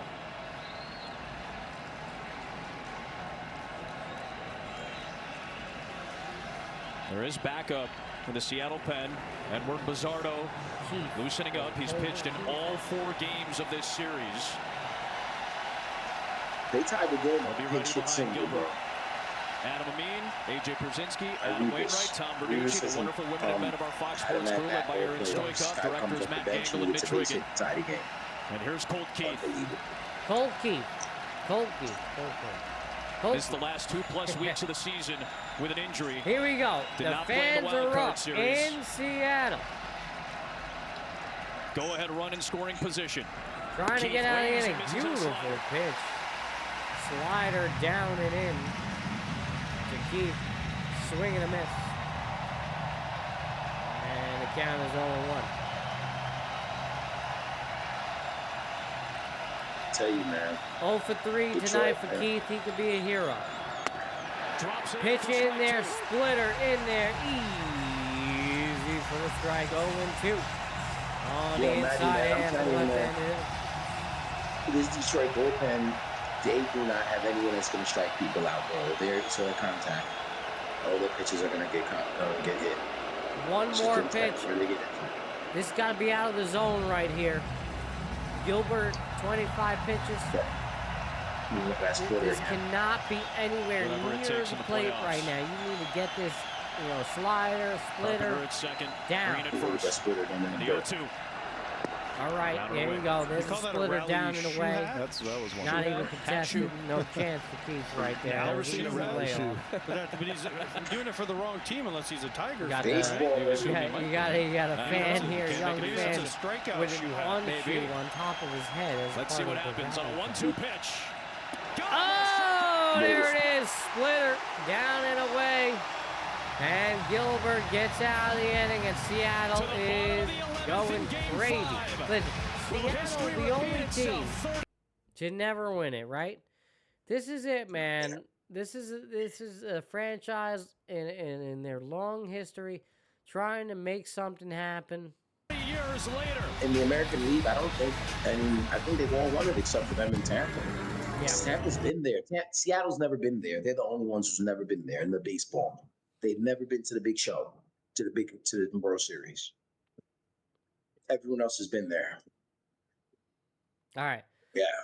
Real quick, do we want to get in a little Yankee eulogy? I know we want. I was trying to take a little quick break there, but We're going to. We don't have to be long. You know, the dead is the dead. But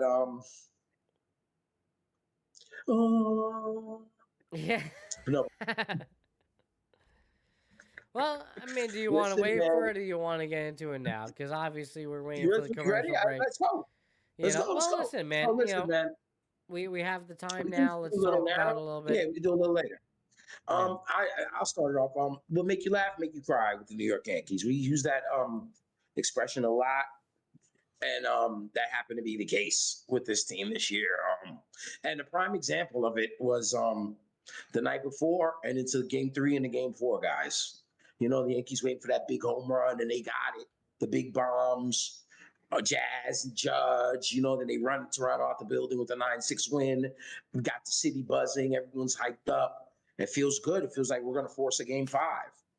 And you know what's funny, Matty? Yeah. In retrospect, listen, you and Gino talking about the Yankee weaknesses, and I'm Gino in particular talking about their defense. And I was like, yeah, man. But he talked to me about Jazz and Volpe up the middle. And damn, did that come back to get them. It did. It did. And offensively, Volpe was also terrible in the series. 1 for 15, I think, astronomical amount of strikeouts. Big home run in Boston.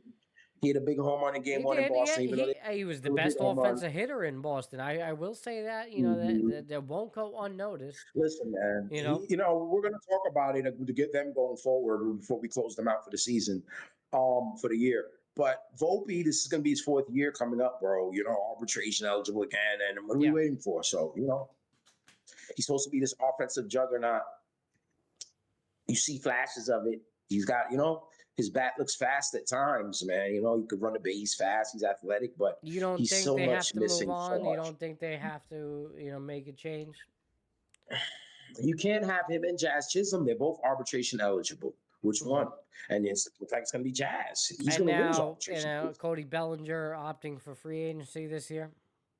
You know, he just opted for free agency tonight. I'm trying to find a way to re-sign him because, honestly, he was like the biggest thing in helping us move on from the great Juan Soto. It was because of Bellinger. He's not Juan Soto, but he definitely is 80% of Juan Soto. You know, that's great. You can fill in right there. There's only one Juan Soto.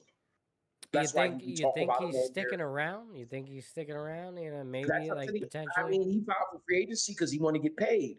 Sure, but the Yankees can sign him. Yeah, sure, he could be with the Yankees. I'm sure he'd sign with the Yankees. Yeah, the Yankees but you know, like Bellinger doesn't have to be the signing. You know who else is out there for a free agent, right? Who, Kyle Tucker? Kyle Schwarber. Nah, man, that goes back to the problem, though, Matt. Waiting for the big home run. Okay, and but I will say this: I mean, Kyle Schwarber in Yankee Stadium is a different story. I'd rather my man know. I just said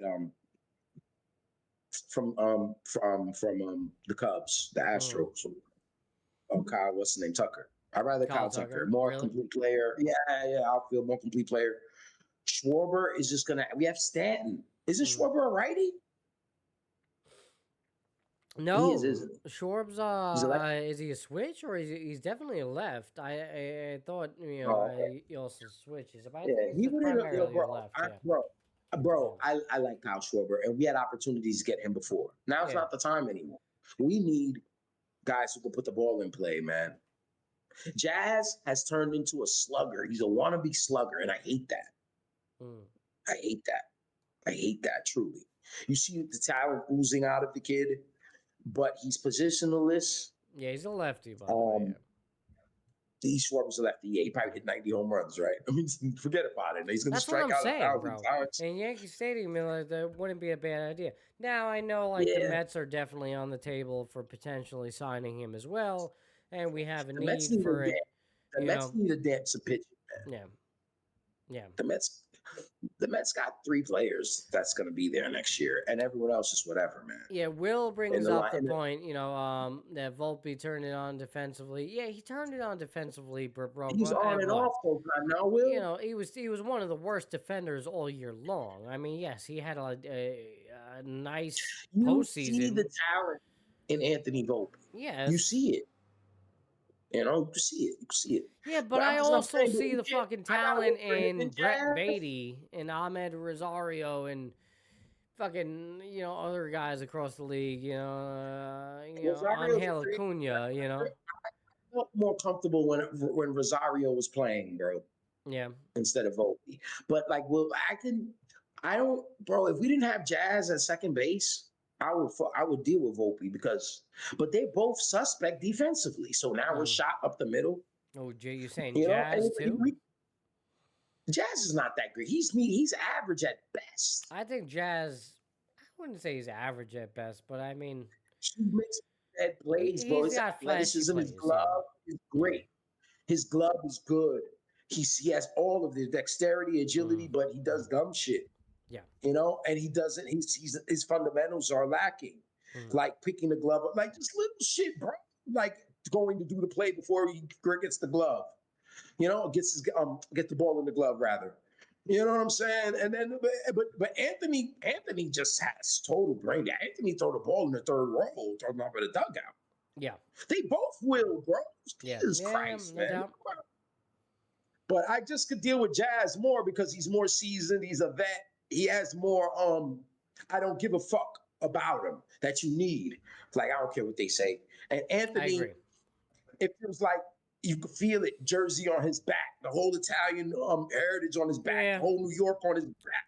He's from here, bro. The spotlight may be a little bit too much for him. Yeah. Shorty could play in the big leagues, no question. Excuse my headband. Shorty could play in the big leagues, but it's the Yankees. I mean, I was being a dickhead earlier with the Yankees and all that, but seriously though, it's true though. You can't. Yeah, I'm not so sure. Same thing with Dominguez. Same thing with Dominguez. Yeah. I mean, could he be a serviceable player in this league? Sure. Is he a full-timer that should be starting all the time? I probably not.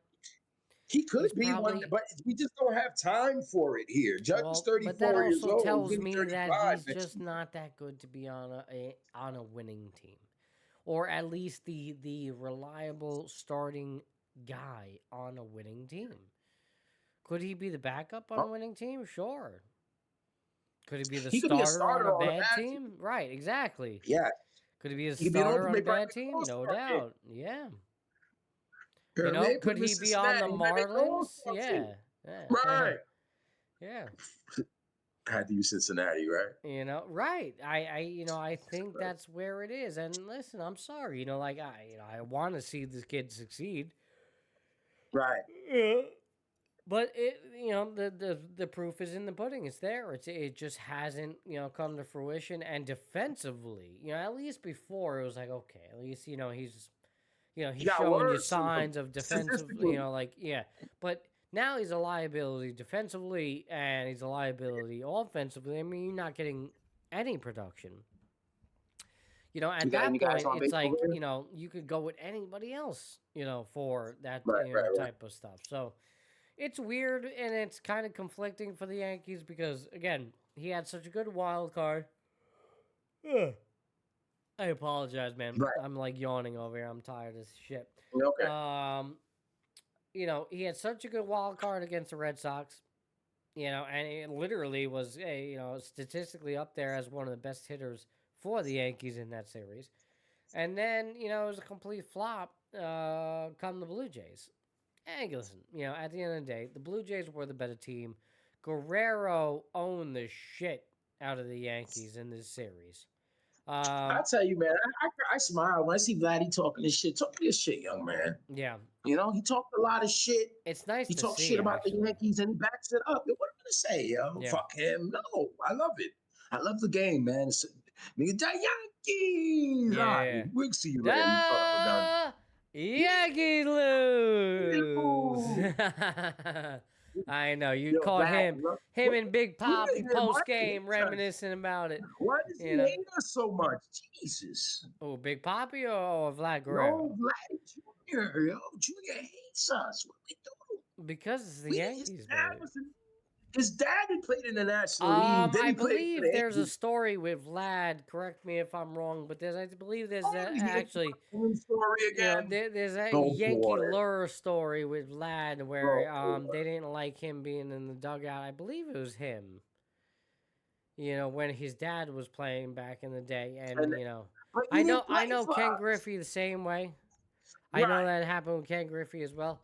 I think Vlad has a hatred Yankee story as well. So, that's a part of it. Who knows? Whatever it is, man. Good for him. It's nice to see, honestly. I think Would you agree with me that Vlad Guerrero Jr. is better than his father? I think he is. I don't know, man. I think he is. I think you could start His to make the pops, man, argument was now. a notorious bad pitch. He was. But the hitter, thing right? about Vlad Jr. is that he is disciplined in his approach. He is, yeah, you know, he's way and more he could disciplined. still hit the bad pitch, but he's also disciplined in the sense that he'll wait for the good one. And you're seeing what he's doing. You're seeing what he's doing now. He might be a better hitter, but his dad was a Gold Glove outfielder too. Yeah, that's true. His dad had one hell of an arm and could play the position. Notorious. Yeah, you're right about that. I do forget that.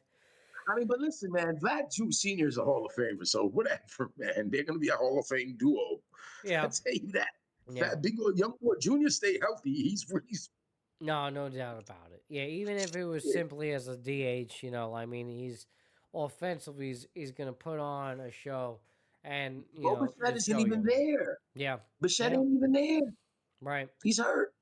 Yeah, and, again, looking back on this series, it's kind of a conundrum because I think on paper, like, the Yankees had the better pitching. Definitely the starting pitching, Your Savage, that was the last time we did a show. We talked about your Savage going in. I don't know if you remember. I'm sure you remember the combo because we talked about it quite a bit. We talked about the headlines, and we talked about, and I told you what I was scared of the Yankees not being good against pitchers they never seen. And I mean, oh my God, that was a nightmare. That was game 2, right? Yeah. Did you see that headline, by the way? Because I know you mentioned the headline from the New York Post. What was it? It was a playoff Cam Schlittler's name. Oh, can't hit Schlitt. That was the headline the next day. What was the Savage headline?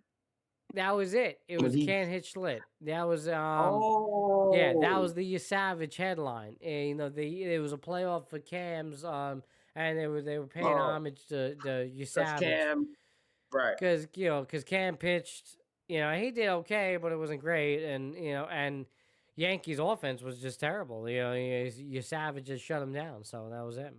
Yeah, I like it. I thought it was a pretty good headline. In game 4, Schlitt was good, but they just didn't want us. They had 2 hits. Yeah, the Yankees had 2 hits in game 4. People, they had a bunch of walks, so it looked like they had guys where they left guys on base in big spots. Yeah. And then once again, the Yankees were waiting down. I think was the score, Matty? Was it 3-1 or is it 4-1 when they're waiting for the big 3-run home run late in the game, 6th, 7th inning? Right now, it was pathetic. It was pathetic. It was pathetic, yo. But what was the score? I thought I had it here. Where is it? Was it 5? The final. Yeah. Yesterday was 5-1, I think. No, for the Yanks, 5-2. It was 5-2. They lost 5-2. Yeah. You talking about game 4? Yes, game 4 was 5-2. That's the Toronto. Oh, they got a late run yesterday. They got a late run yesterday. Oh, I didn't know that. Yeah, in the bottom of the ninth they scored. Yeah, bottom of the ninth they scored one more. That was it. Consolation. Yeah, nothing. Yeah. I turned it off in the 8th. Yeah. You tuned out. You were tuned out. I go to bed, man. Yeah. They passed my bedtime. Old man said, "Screw it, I'm done." Yeah. Got on my knees. They creaked and screamed before I prayed, before I said a prayer. Ate my vitamins. Praise the man. The Yankees, baby. The Yankees, baby. Oh, what do you think? What do you, just to summarize a little bit, because we've been obviously talking about a little since bit the playoffs are going on, and me and Matty, we talked about this. It's not to anyone's surprise. We're going to be following this playoffs. We're into it. Seattle better win this game. I think Toronto wiped the floor with Detroit. Detroit is like a one-man team. Before you get into Detroit, though, summarize the Yankees and just overall, like, what do you think going forward? Because honestly, bro, like, it seems as if, like, Boone's gonna stay. Obviously, Cashman's there. Yes. We're running it back. It's still the same thing. Yes. We talked about this too. The Yankees are happy, are cool, not happy, but cool with making the playoffs, having playoff games in October, home playoff games, trying to go as first possible. They went to a World Series last year. First round exit this year, okay. Next year, they'll go further again, I've heard Hal say the playoffs are a crapshoot. Him saying that meant we just got to get there and we'll see what happens from there. We're not, Yeah. So they've subscribed to that. So with that said, going for to answer your question, Matt, Judge is 34, Stanton's 36. The window is the window's closing. You're going to find another judge on the tree? I doubt it. Yeah. So, and this team in particular, we said Chuck Ashton's going to stay, Boone will stay, and of course, Hal Steinbrenner, of course, it's his. There's a lot of guys you're going to have to replace. The bullpen. Devin Williams is a free agent. Even if you wanted him, it's probably can't afford. It's probably not going to be able to do anything. The Yankees probably won't be able to do anything with that. Yeah, Cody Bellinger opting for out of the free agency. We talked about Bellinger. Luke, I am your father. He's going to be gone. Yeah. There's guys who got to fill up. We don't know what's up with Volpe and Jazz up the middle. Ryan McMahon. Is Bednar under contract? We're going to hold on it. Yes, he's arbitration guy. Okay. That elbow crack. Yeah, Bednar's, arbitration. We'll keep him. Bellinger, I imagine they'll probably resign him. Grisham will be gone. We have two left-handed catchers. One of them being Ben Rice, who's not really a good catcher, who's a good hitter. We got to figure out these things because defensively, we have holes all over the diamond. Yeah. Right? So absolutely. we have a lot I of think work that to was do. that was one of the problems with this Yankee team is that it came down to the fundamentals. And also, real quick, Matt. This is to me the toughest division in baseball. Did you see it in the playoffs? Boston probably could beat anyone in the division. They could beat these two teams up here.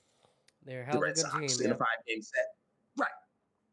And you sit there like, the Yankees, and then Tampa's always lurking. It's a tough division. Baltimore can resurrect anytime in the next 2 to 3 years. Who knows? They'll rise So the Yankees have the work cut out for them if they want to fulfill this Aaron Judge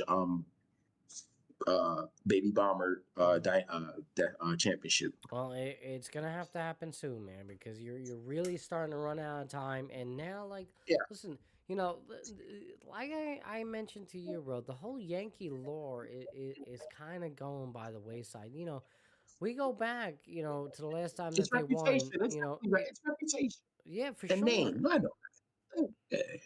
You go back to 2009, the last time they won. It's a long time ago. Let's be real. It's now getting to the point, and then you go back before that. It's what, early 2000s, right? Like at the beginning of the 2000s. 25 years. What? 2 World Series. I was born a year after they won the 78 championship. Then we had a drought. Yeah. 17 years. I was 16, 17 when they won that first one. So, and we're at that 09 and 25, 16 years. Yeah. And it felt like, so you're a young Yankee fan, 20 and under, 23 and under, 24. You didn't even see it on TV yet. 23 and under. I'm not 24, but I guys get my drift. So it's getting there, Matt. It is. And I don't know.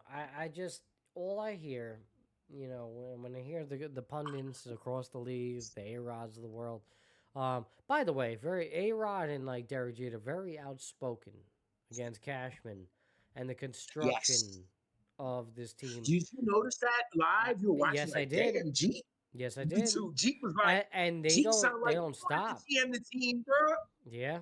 Jeet sounded like I think Derek Jeter is very soured towards the New York Yankees organization. He is surprised that he has not been immortalized in the Yankee Stadium as he should be, and just everything. I think they're highly critical of the construction, and I think it's a part of how they left off. I think there was a big part of it. They feel like he didn't do enough in the end of their careers. To make to sustain Cashman. Yeah, Cashman. Yeah. No, well, Jeet has beef with Cashman because Cashman played with him with the money, the contract. When Cashman told Jeter, go ahead and go shop yourself around. And Jeter was like, I just want to be a Yankee. And he's humble. And Cashman was like, oh, because people wanted, like, Cashman reacted off the media. And he went after Jeter. And that's the same thing he did to Judge. Years later, he would do it again. And Jeter ain't forget, man. Jeter just now forgiving A-Rod. And it's because people keep shoving A-Rod in his face. I'm glad Jeter wants his job, bro, I think. Real quick, bro. We'll get back to the eulogy. We'll recap. We'll fucking cap that off. But right now, broken bat. Oh, play at the plate. Holy Christ. All right, we got to break this one down. All right. Bizzardo on the mound. Again, Detroit, Seattle pitching. Top of the 12, 1 out. Suarez with the calm play. Okay. Yet again, Baez at great the plate. fastball. Chopper, a broken just bat running right into the hands. Short. Again, another Runner hitter breaks. that loves to get extended in Javi Baez. Broken bat chopper He just to got third. a jam job, little Runner sawed at off grounder to third. breaks for home Matty, you walk Gary immediately. Carpenter. Quick thinking on the third You baseman's walk Gary part. Carpenter. I know first Throws base it isn't home. open. He's got Easy 4 out hits. at He's reached home. base 5 Gets the times. second out. Now You runners walk on him the and take your corners. chances with Gleyber Torres With aboard. 2 out. Here in the top of You the just 12. hope the This odds are in your favor. series just won't come I would to say an end. walk him. What a hell But I of a watched series. that Dodger game yesterday. No ghost runner to get us Both out times of they here. did It's the that, real it deal. didn't work out later on. There's just no place to put him. I think you pitch him Bizzardo really, on the really, mound, really fighting tough for right his here. life. Runners See on if the he'll corners chase now. something. If 2 you go out. 2-0, Top you of put him 12, on. 2-2. You go 0-2, you Lot try of to punch twos it. going Put around him on. here. Wow. Tell you, man, this Don't even Detroit mess team, around. They're man. not I gonna mess swear it's a around. one-man It's an team, intentional bro. walk. It's over, That'll but load the bases. it's work, man. They're here still. They shouldn't even be here anymore. It's going to be up to Gleyber Torres. Well, they're hanging on for dear life. And the former Yankee, Carpenter on and base Gleyber Torres all 6 steps up to the times plate. tonight. 0 for 4 Torres just tonight. once in 5 trips with a walk He's in been the 8th over his against fucking Munoz. life, 0 yo. The for 4. playoffs He's are Bases batting good. loaded, 250 2 with a outs. homer in the Tied at postseason. 2 in game But 5. he's 0 for 4 tonight. And here we go, man. He's good, bro. And a Nice slider little for a slider, 83-mile-per-hour slider right over the middle of the plate. Gleyber spits on that one for strike 1. He's good, brother. Well, thank you for joining us all tonight, coming from Twitch and YouTube. I know there's a lot of you in here on Twitch. We appreciate you. The some of you in here on YouTube. Please like, comment, follow, subscribe, the whole 9. Keep the notifications on. All right, let us know where you're coming from. Hit us up in the chat. What's Start with going Detroit on? this year. Gleyber Torres Get the waits. conversation started. What And are you fouls doing? it What away, are you and it's watching 1-2 on this from Friday Bizzardo night? Man? with the bases loaded here in the 12th. Time. You still with us? You still hanging? Thank you. We appreciate you guys. What a hell of a night. We're recapping. We got a little audio right now of the game that's going live. I'm on a little bit of delay for those of you that may be watching on cable at home. But loaded bases, 2 out. Gleyber Torres. Excellent with the I'm bases still watching loaded. Gleyber Gleyber 60 Torres reps, this so He I'm has season. 2 grand slams. Playing in his 53rd In career his playoff career. game. 296 with bases loaded. So Gleyber's got it. This is good. He's been on the Good biggest spot for stages. Gleyber right now. Bizzardo, the first time Here in we his go. career pitching like this. Torres out to Fly right. ball to right. Robles Easy does it. has it. Carry the corn. And we go to the bottom of the 12th. Seattle's punt man. Bizzardo's feeling it. Oh my God, this game won't end, people. Suarez made a huge defensive play. Baseball, They cut down baby. McKinstry. Playoff And Bizzardo baseball. We got and October, Suarez help baby. get out of It's the bases loaded beautiful. jam. Everybody's pounding. Oh, man. How Man, Blue Jays going to the World Series, man. But these guys are bums. High text. do you think, what are your thoughts, bro, going forward as we really, we give the proper eulogy to the Yankees as we have done in between this game right here tonight? What do you think going forward here? We're going to talk about it a lot between now and March. Not I know, even but with the just Yankees, but with the playoffs now. oh forward. shit! Oh yeah. I love that. I got a question. I got way more Is answer it for. the Blue Jays in your eyes? Is that the team to beat here? Because Blue Heaven World Series, Dodgers, Jays. yes, I think it's a strong possibility. Bro, the Dodgers might have won the National League pennant last night. I don't want to disrespect the Brewers or the Cubs, Yeah, we got to especially get because I into like the that Brewers. too. Yeah. But man, Dodgers, man, no matter, they could beat you anyway. Which way you want to go? Do you want them to beat you 3-1? They could do that. Do you want them to come back on you and score 5 in the 8th? They could do that. Yeah, they can do it all, and that's the scary part. Let me tell you. Listen, just quick little, I know, him, man. I know it's been a long, episode tonight. We're almost going on 2 hours now, but and we haven't talked about Belichick yet, bro. We haven't get into it, but this was one thing that I did want. Orion, what was his name? The freaking pitcher, Kerkering from Phillies. Orion Kerkering. All right, my heart goes out to you, bro. All right, a play that 99 times out of 100 you make with ease. It's something you've been doing since your childhood. No problem. All right. Little knocker, back to the mound. You have all the time in the world. There's 2 outs. 2 outs. Bags loaded. No reason to go home. Why would you? Just go to first. Get the out. But apparently, for Mr. Kerkering, the moment was too big. He got scared. Whether or not he got scared, whether it just the moment itself just got too big, and he just panicked, the adrenaline pumping. Since we're kids in baseball, organized baseball, when there's 2 outs, before the pitch gets thrown, right after the second out is made, we're reminded it's 2 outs. We tell each other, manager saying, everyone's saying, next play, until it's drilled in your head, where you become bigger and bigger and go to different levels. They don't have to. It's in you. Yeah. But bro, you talk about shitting your pants. What do I do? Bro, fuck you going home for? It's 2 outs, bases loaded. Yeah. Go over there, left side, to your left. Go down there. Right. Yeah. No, I know. Tough, man. What a way to end. And, it's the beauty of baseball because it's like, you go through all that. 162 games. You go through a playoff series only to come down to this moment, a pivotal moment, a moment that can keep your hopes alive. It's a comeback to the mound, which is never supposed to be pivotal. Right. It's really routine. It's rather routine. Yeah, sure. No doubt. And all of a sudden, it just becomes into this whole spectacle. And Kerkering, in the moment, panics, the adrenaline pumping, picks up that ball and just not even makes it a play. And which was crazy, too, because I forget who was running across the plate at the time, but whoever it was, he couldn't believe it. If you look back, if you play that replay, he does not touch home plate.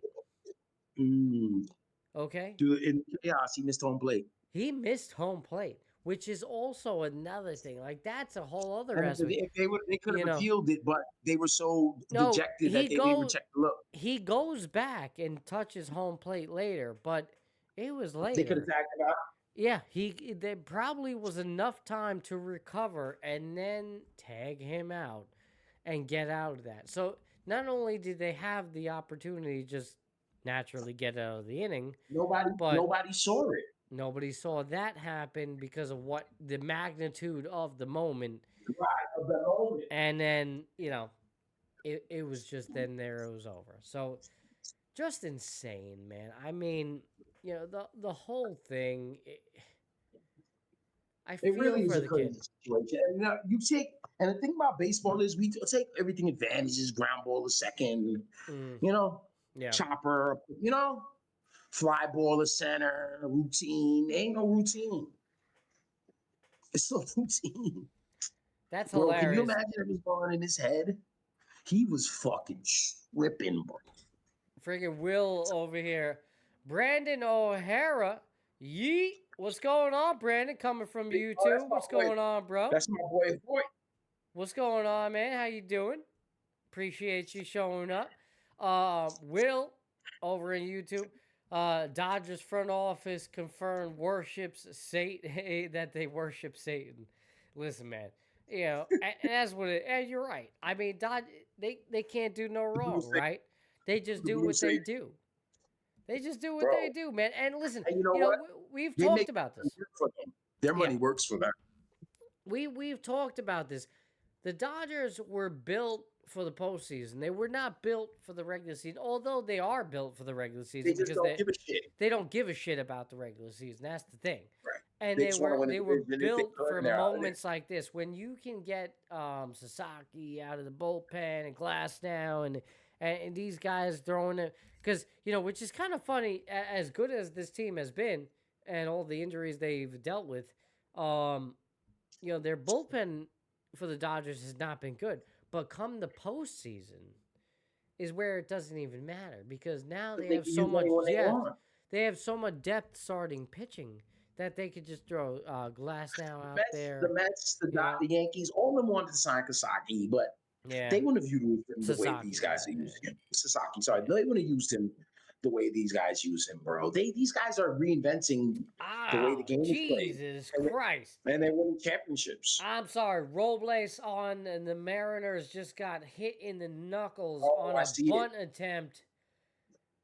Oh my God. That's like I think he's walking to first. I think he's staying in the game. But my God. He's the fastest player on the team. He just took a hit into the knuckles on a bunt attempt. He's trying to move the runner, which is, honestly, it kind of worked out in his favor. Robles is fast as fuck. Right. Well, not only that, but it took one for the team. Now it's first and second. It doesn't matter. Robles' position on the base pad doesn't matter. But now what matters is that winning run is on second with no out. So listen, with that being said, we got to get the audio on. We'll get back into some of the conversation. But we got to get that audio on for you guys now because this game seemingly by Montero to try to catch him napping. Hits Rivas, gets away. Rivas to second.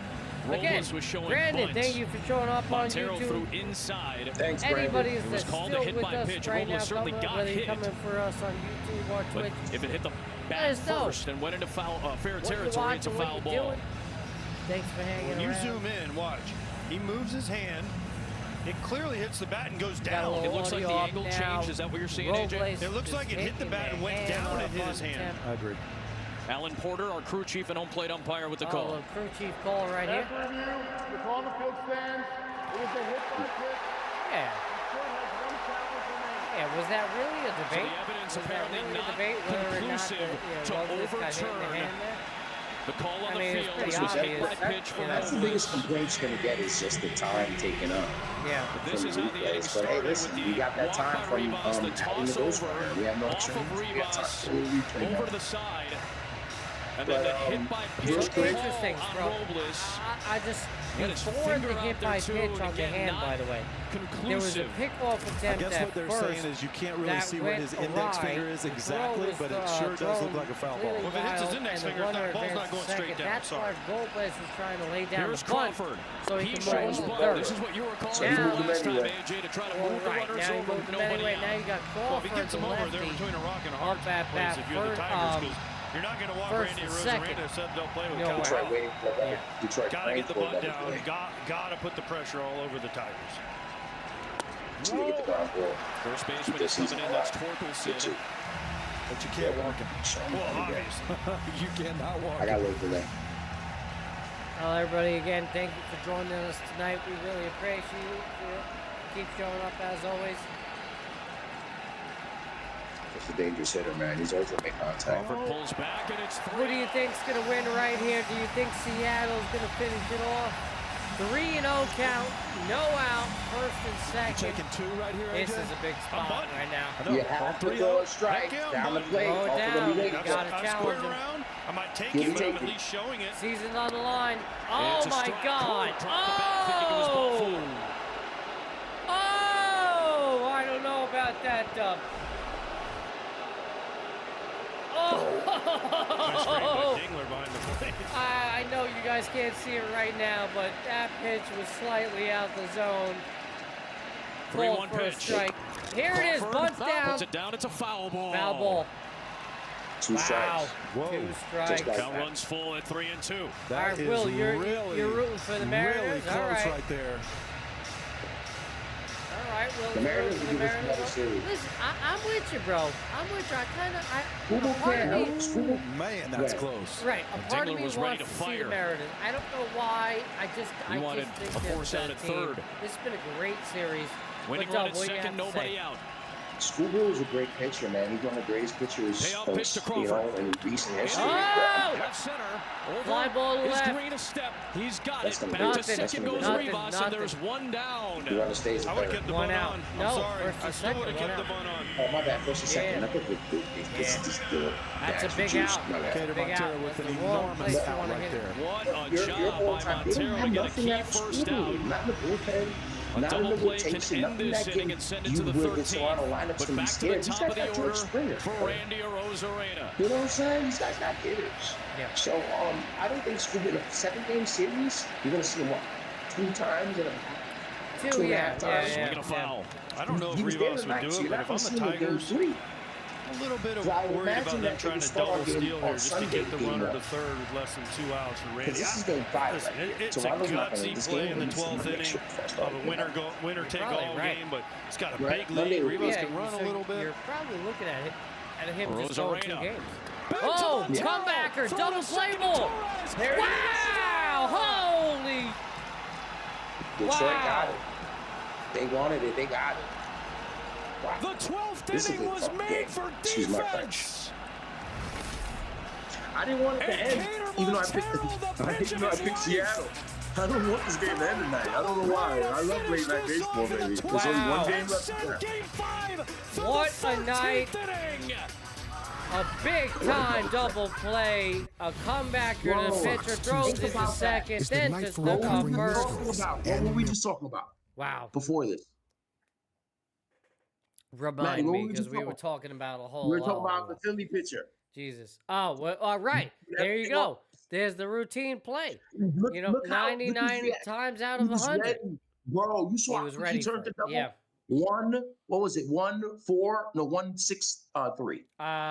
I believe it's a 1-4-3 there. Oh, second baseman 1-4-3. Okay, I thought it was Yeah, shortstop. I think it So, was 1-4-3. yeah. Yeah. You saw, yo, bro, that was a hell of a double play. That was. But you're we right, need though. this. And Dub, that's a great point, by the way, to bring that up. Compared to Kerkering there, it seemed forgive me because I don't know who was pitching at the moment. And that play was a tougher play, way tougher play. That is a nice comebacker, and he's ready for it. He seems prepared. Kerkering seemed out of sorts. Seemed it was just all That was the falling last apart. thing he was expecting. Yeah, right. And as a pitcher, you need, once you deliver your pitch, you need to You're get set. defensive. You're now a defensive player. You need to get set. You need to get ready. You need to react. And Kerkering, just for whatever, listen. I'm not knocking the guy. I know it's a huge moment, but this is what separates those from the winners, because again, that's that type of moment where that it matters, right? Like, I mean, the Phillies wins. could still be alive right now if 93 he makes wins. that throw. 94, I think, actually, 94, right? 94 Right? wins. 94 You know, wins. whatever the case is, that's the type of play that keeps you alive. They could still be relevant right now and playing. That's the difference. And then here you have it. I gotta find out who was just pitching right now. Remember Jasmine in Game 4, then the floodgates open? Yes. But this one was more like we talking about the similarities in the plays. Montero right now. What a hell of a play. I'm sorry that I couldn't think of it. But and not for nothing, by the way. Montero, 2 innings tonight. Impressive. He's been 4.37 ERA on the year, but so far through the playoff shutdown. Okay? So just say that for him. Good for him, and a big time double play right there when they needed it the most. Turn by the pitcher, man. I will do it. I got this. Just be there, bro. Just be at the bat. Crazy. Man, he caught that bam. He pivoted, turned around, set it off. And they got out the jam because their season should be over right now. Nobody out, first or second? Come on, baby. A honorable mention because it happened tonight. Las Vegas Aces in the WNBA have won the Aja Wilson and Aces champions again. Good for them. Three-time NBA Finals. Right. 3-time. MVP, right? And this is, I think, the second time in like 3 years for them? Oh, right? I think they're 3 and 4. Is Just it the Liberty. three in the last 4? The Liberty stopped them from repeating. So they're 3, the 3 in the last 4 for them? Yeah. Good for them. Yeah. What a hell of a year. And a sweep against the Phoenix Mercury tonight. 97-86. Asia, hitting the game winner in game 3. Good, just listen. All the talk all year long about Caitlin Clark. Right. And, everybody else, all the whatever, right? All everybody else in the league, all the highlights, but Asia and this team and what they've been able to do, it's fascinating, and just pure dominance, and just an honorable mention for the Las Vegas Aces as they continue their what seemingly looks like a dynasty run. It's a modern day dynasty. In Yes. the WNBA. Yeah. 3 out of 4 for sure. Yeah.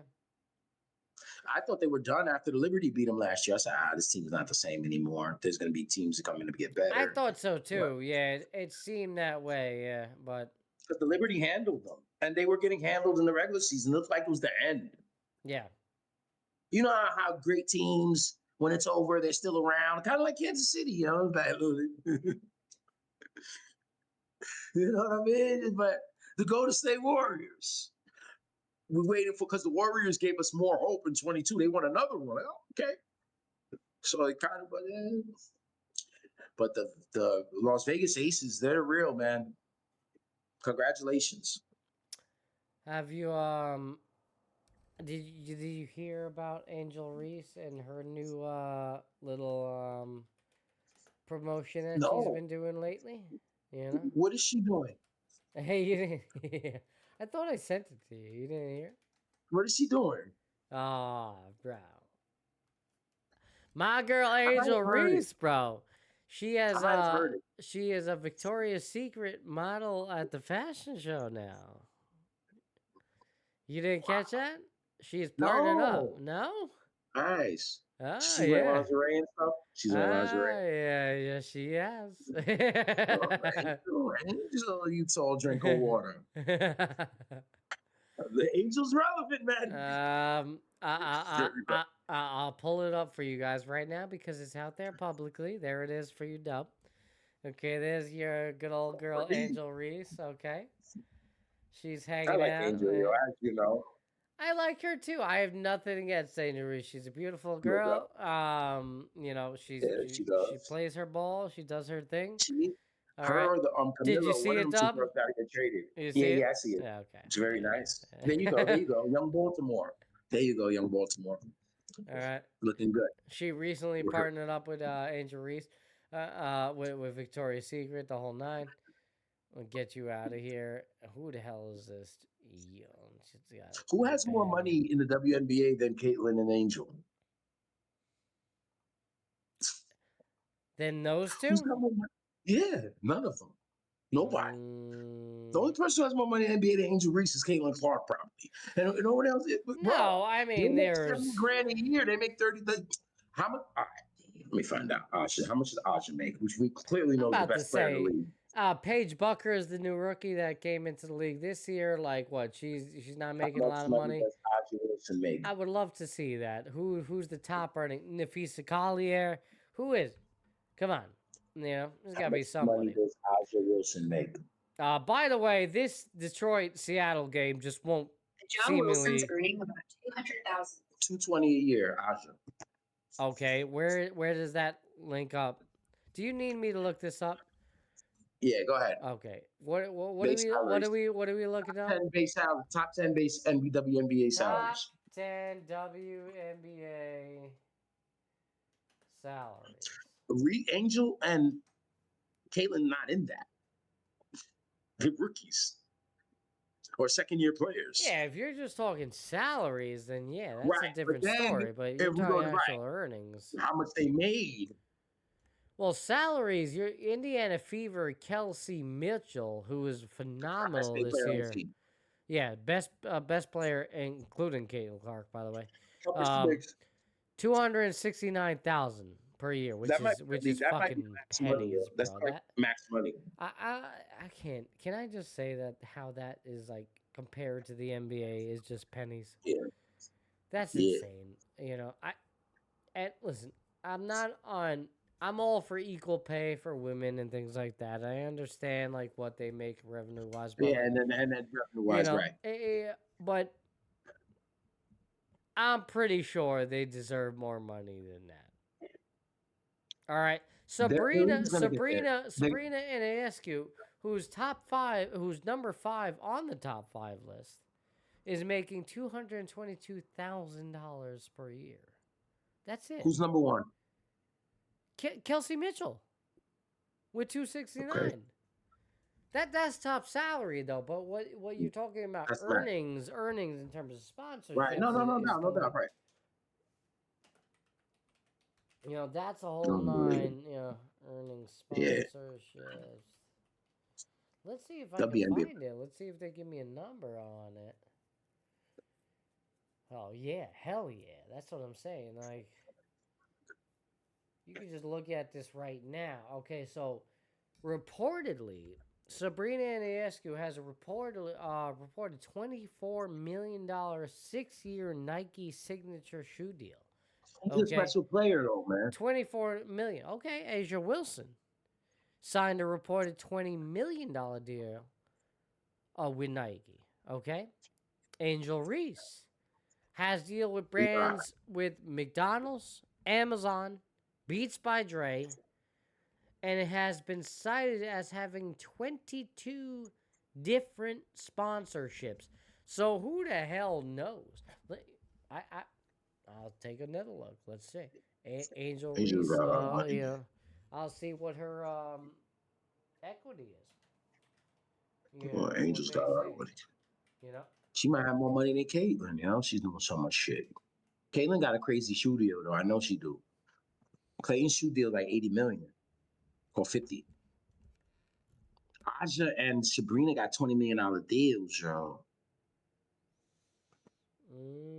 These are the most famous players in the league. You talk about Sabrina in New York, who had just won the championship, who battled Curry in the three-point contest, a household name in women's basketball and basketball. Aja, obviously.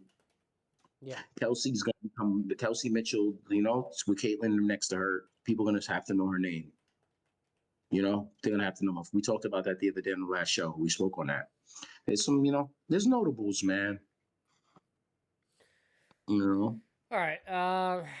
The best I got for you here in terms of Angel Reese, like, and what she's, you know, worth and things like that. As of late 2025, Angel Reese's net worth is estimated to be between 1.5 and 2 million. But she has stated that these public estimates are way off. That's not real. Yeah, they are. So we don't really know. We don't really have a number, and it's based on the sponsor. So maybe she's probably, you know, if I had to guess, she's probably upwards like into like, yeah, she's probably up in the 20 millions, the 20, 25 millions. If I had to guess, if I had to go there and just say, yeah, 25 to 40, something like that, I would say that's in the ballpark for sure. These girls are gonna have so much money when it's all over. Because they're the pioneers, man. I mean, they're not the pioneers, but they were here during the rise. You know, and this league is gonna blow up in the next 5 years. This league is gonna become like that. They're gonna get their first real big TV deal coming up. After that, they're gonna get paid. The league minimum is gonna be 100,000, 200,000. So it should be. I mean, I think it should probably already be there. I don't see why not. 100,000. I mean, they got to get more revenue from the fans. They need more of that, man. They need more, man. They're going to get it from the television. And the ratings are coming, yo. Guys are watching. Guys like me are watching, you know. I hadn't watched in 20 years. The last time I watched, I think I watched the first couple seasons You know, I've seen the Comets. They need to bring the Comets back. That's what the fuck they need. They just teamed at 3 championships and they just dismantled them. What kind of league are you? No, for real, right? Yeah. The Houston Comets were a cornerstone. They had one. They dismantled this team. They had great players, legendary players like Swoops and Tina Thompson and I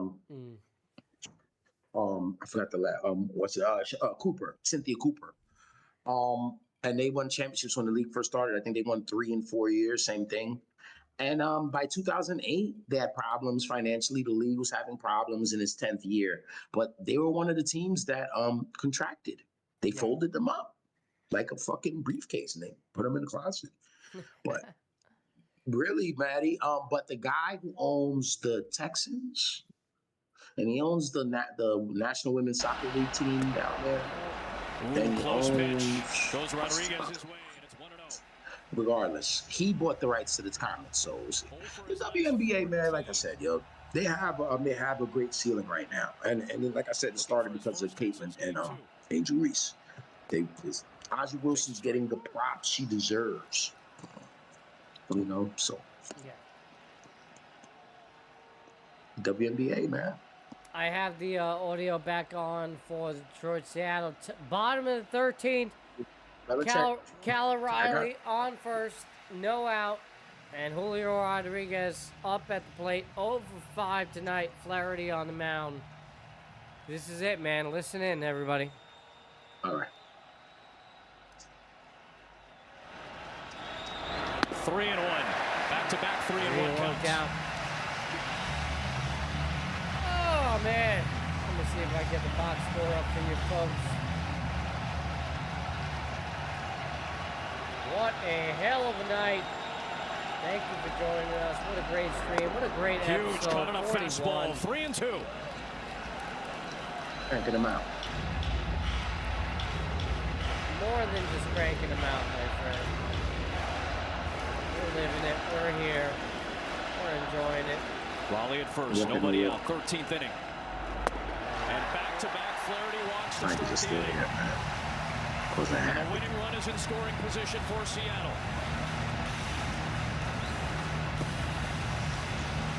What are you thinking, AJ? He's swinging. He's not playing. He's just joining us now. We're listening in. Game 5. There's no way. Detroit Tigers, Seattle Mariners. We got the box score up for you on the screen right here.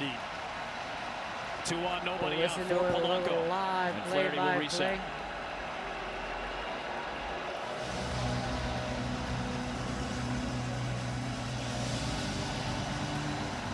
Whether you're watching us right now live or in post, Breaking thank ball, you for Mrs. joining Lowe. us. As always, keep showing up. Please like, comment, follow, and Not a bad time subscribe. for Keep a the notifications mound on. meeting if you're the Bottom pitching of coach. the 13th, Detroit Tigers, Seattle Mariners. First and second, no The catcher out. can go out there also. Yeah, you got to slow things down here. Polanco takes outside 2-0. As we are happy Saturday, no longer happy Friday. Good morning, Saturday morning to those Flaherty of you all over the on place East right Coast. now. If you're 2-0 coming to us pitch. on the West Coast, Polanco down the right is field, that it? and it is a foul ball. Oh, foul ball down the right field line by Polanco by inches. Is that an interesting swing right there for you, AJ? Oh, He walked two couple guys of around. No, they were both Foul 3-2 down counts. the but right field two line that could have pitches ended that really weren't close the to being Detroit strikes, and then he swings at a Tigers season. 2-0 curveball that would have been a ball 3. Yeah, but it was a good swing. It was an aggressive swing. I'm not taking the bat out of Man, Polanco's hands. Polanco He's swinging been here, too good 2-1, no in this out. series. Oh, Takes that's a pitch strike right on a down the middle curveball. right It's there. I don't 2-2 know how as Polanco Flaherty's back in the lets that count. one I'm go. just saying, Jesus from a Christ. pitching standpoint, though, sometimes when you get that swing finally, it totally resets your system. 2-1, nobody out. The 2-2 pitch to Polanco. 3-2. 3-2 now. No out, first and second, 2-2. Bottom of the 13th.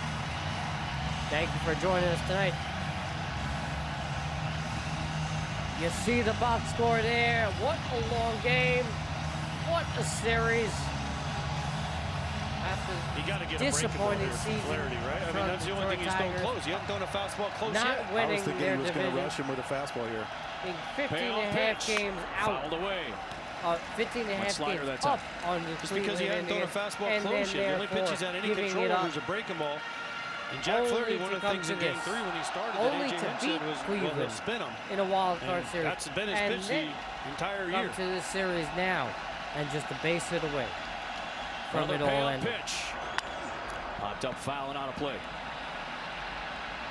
Staying alive, That was Flaherty. the pitch. He did get the fastball on Julio to get back in the count 3-2 when it was 3-1. Polanco staying alive right here. To your point, he's been a spin doctor lately. Back-to-back walks issued by Flaherty to start the 13th. Winning one at second, nobody What's out. going on, everybody? Thank you Another for joining payoff us, pitch to man. We Polanco. really appreciate it. Waved on and missed on a curve. I love Whoa! that pitch. That's strikeout? To speed. Wow. He's been slider, and then 3-2 to drop in a slow curveball. It's gutsy. Wow, and you see man. how far out front Slow Polanco is. What a curveball pitch. right down the pipe. And for whatever reason, Polanco was not ready for this one. And a big Now swing and it's a miss Suarez. for the first out. In the bottom of the 13th. Homered off of Flaherty. Man, what a night, Dub. Game This is 3. crazy, bro. Like, you know, During his 3 I and a was like, third. let's go on. Those are his let's career stream, numbers. let's 4 talk times a he's little gone bit. deep. You know, let's give the proper eulogy to the Yankees. And here we On are, the right man. field line served foul. It's 1-1. Just needs a hit. He doesn't need to go deep. Cal Raleigh's on second. The arms in the outfield aren't great for the Tigers. Ending right here to this. Probably Parker Meadows has the best arm. Yeah. Divisional If he round. hits outfield grass and you're Cal Raleigh, unless it's a one-hop wicked line drive at somebody, you got to score. Yeah. No. 2-1. And hey, bro, it's not even over too, man. Because tomorrow, Cubs in Milwaukee, 2-2. Another game 5 tomorrow, 8:08. So I might have to be there for that as well. 3-1 again. I might have to, Dub. You might. Are That's you a good busy pick tomorrow right night? What are you there. doing, Bob? That ball gets by him. Looking at second and third. Double-barreled action. Herder, the lefty. Canely, the righty, behind Flaherty. Winning Yeah, one man, at we second. can do One a out, late night. 13th inning. And a 3-1 to Suarez. In there for a strike. 3-2. These are some gutsy pitches by Jack Flaherty, man. Courageous pitches that he keeps falling behind and he keeps making Same thing, pitches. 3-2, 1 out, first and second. On slider or Bottom curveball. of the 13th. 3-2 Suarez. pitch. On There, the ground, two hot short shot to bias. short, To double second play. for one. Oh, First and double play. 4, Another double 6, play. 3. More clutch defense Oh, in the extra man. innings. Holy Punch after punch. shit. Blow after blow. Traded by Detroit and Seattle. Wow. And this Baez game drops is to headed the 1 to the knee. A 14th textbook inning. 4-6 Game straight. 5 in the And this Pacific game moves Northwest. on. The warm-up, beginning of the offseason is wow, about 2.5 hours every day. It's boring, it's mundane, Another but it's double what play, bro. What do you say? I gotta take this off because of copyright issues. Hold on, everybody. I'm sorry. We'll get us back on there. Wow, Gino, where you at, baby? You just joining us now, Gino? What's going on, man? Woo!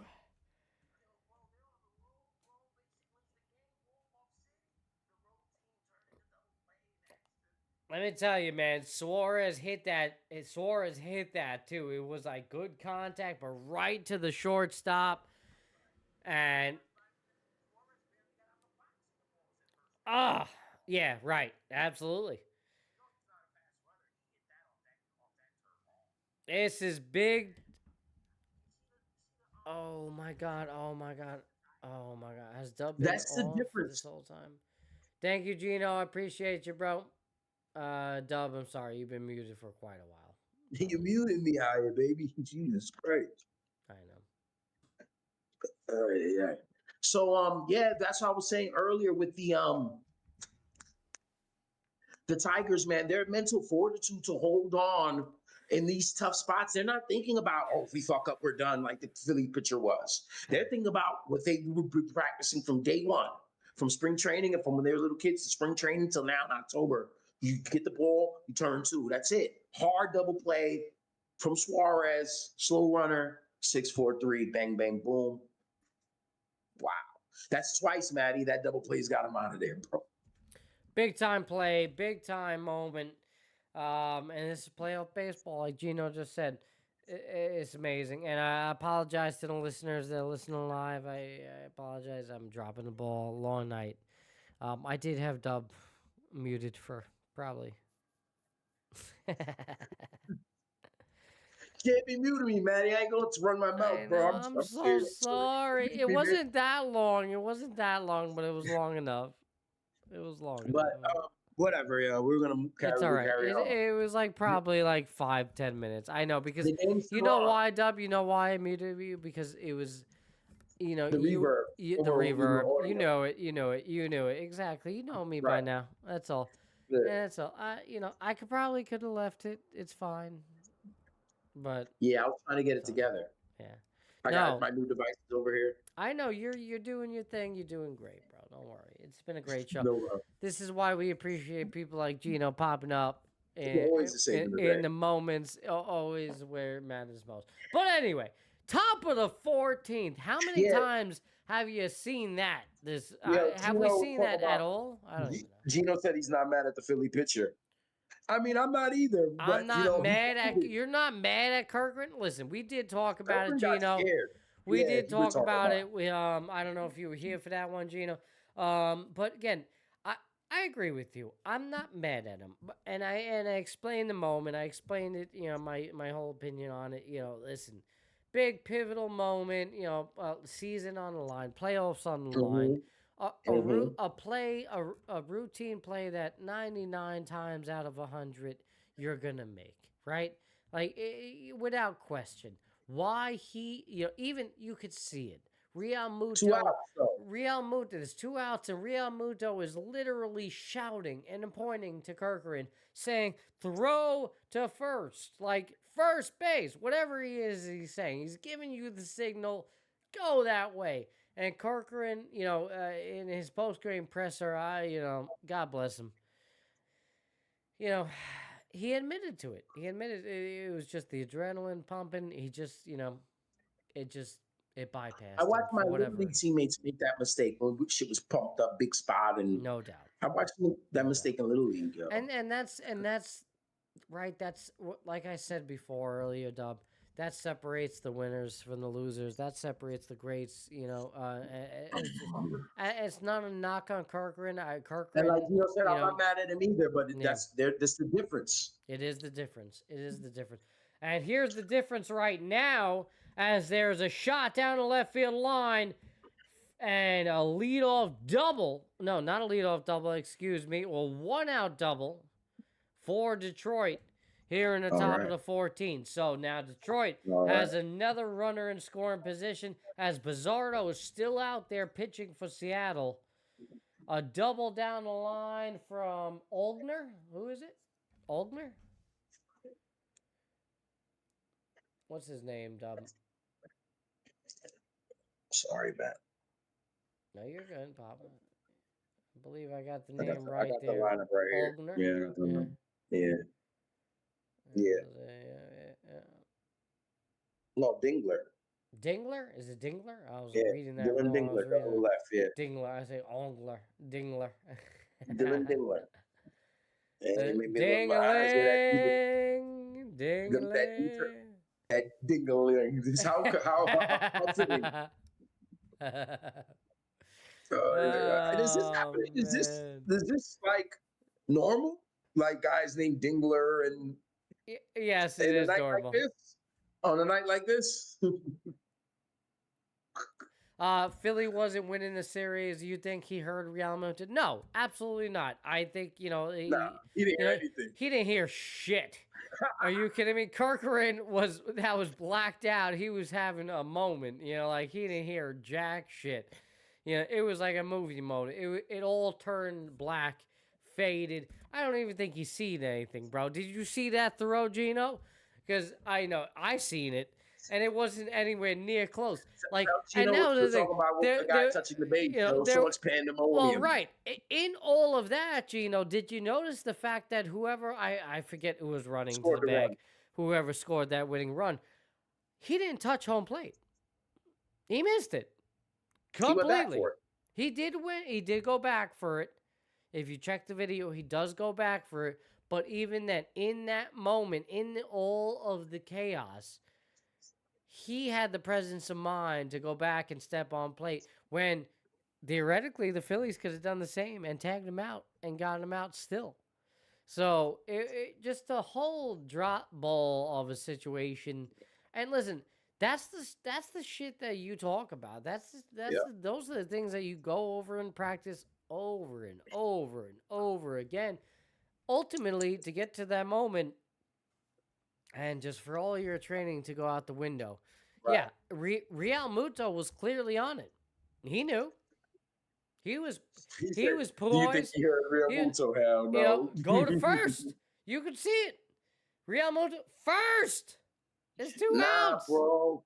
Nah, bro. Throw to first. No, it's not going to be worse. The batter still got to start getting. That guy from third was coming home before the pitcher of the ball came out of his hand. Gino, Kerkering could have had he could have fucking glazed his bagel. You know, he could have did a bagel with cream cheese, do the spread and all. He had so much time.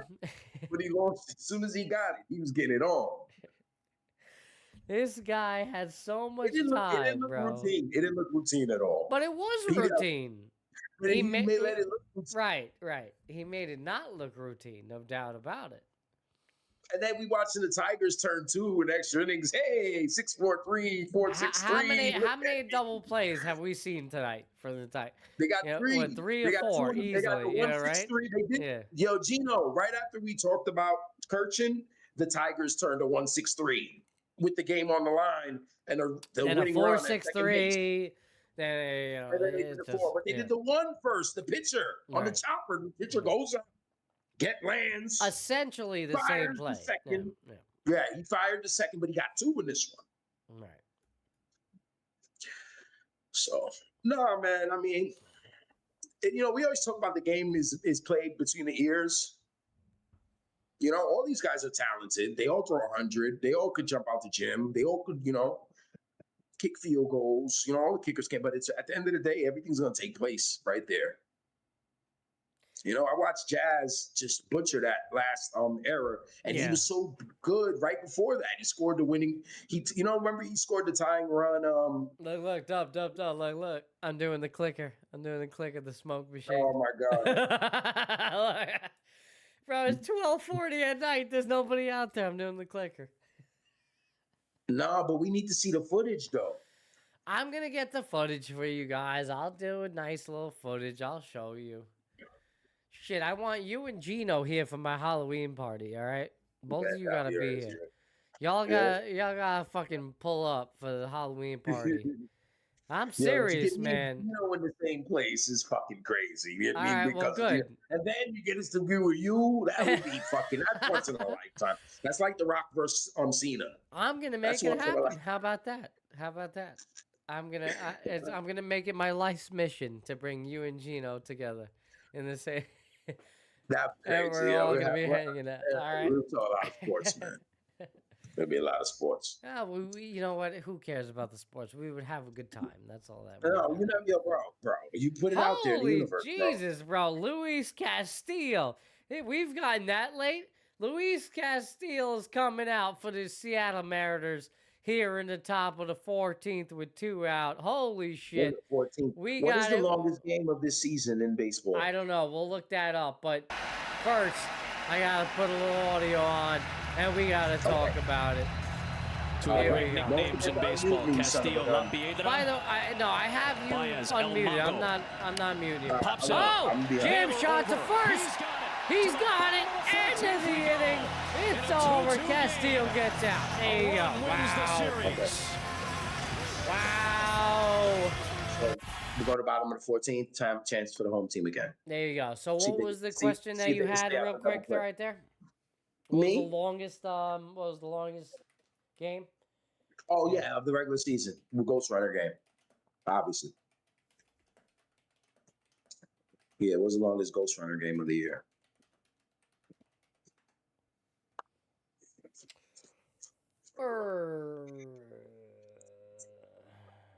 Gino, we out here, baby. Rutgers is playing tonight. Go figure.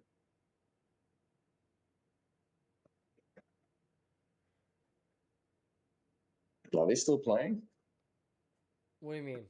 Rockets? No, Rutgers. Scarlet Knights. They're playing tonight out in Washington. The University of Washington. They're out in Seattle playing those guys. They're getting their ass kicked. Mm-hmm. Yeah, it's over. It's a final. 38-19. Washington goes to 5-1, defeats Rutgers, go to 3-3. Washington was 10-point favorites. A little local update. I'm looking now. So the search that I got, it's an AI search. The longest game was 19-inning game against Pittsburgh Pirates and St. Louis Cardinals, lasting over 6 hours. Do you remember that? I don't remember that. What was that, in July? I'm going to find out. 19-inning game. I don't remember that, honestly. Me neither. I remember they had like a 17-6 game.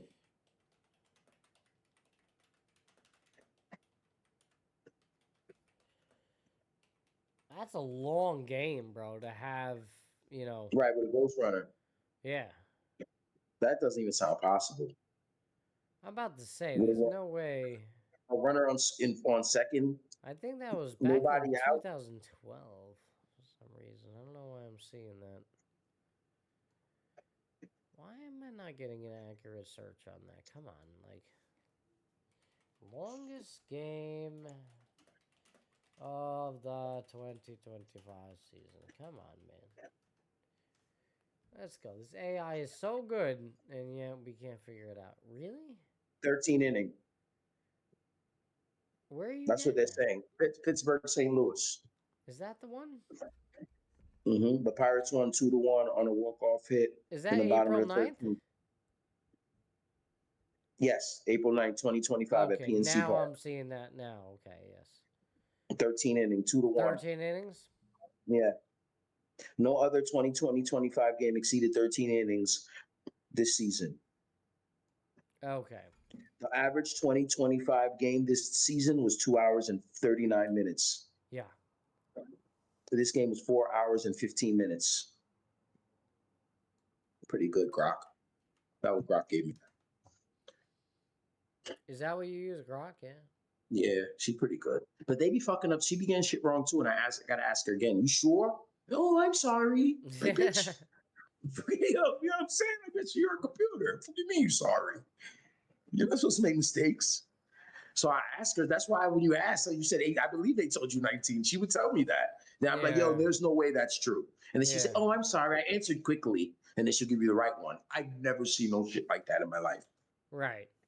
I thought about it too. She says, oh, I thought about it too quickly. Bitch, what? Yeah, what is that?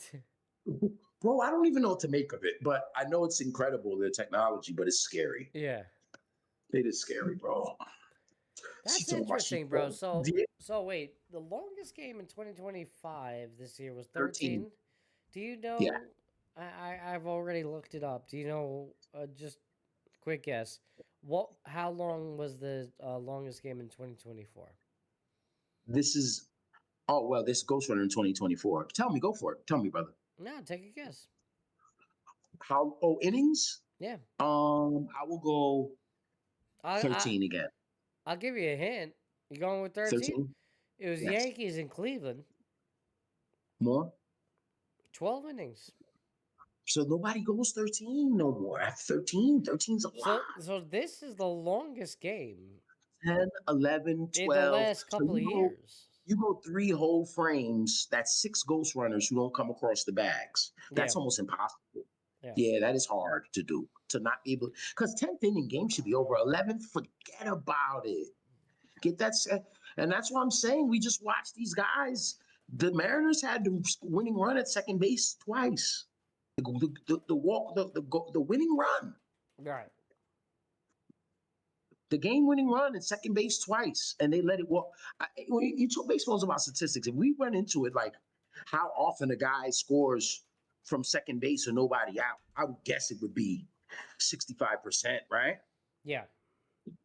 Gotta be at least that number. Sounds good, right? 2 out of 3. Well, here's for just reference. The last time a Major League Baseball game went 14 innings was on June 9th, 2023, which is And that was 2 before the years Ghost ago. Runner.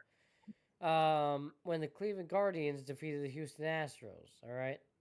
How the Ghost Runner was there? Or I think that was the first year of the Ghost Runner, or the last year without it?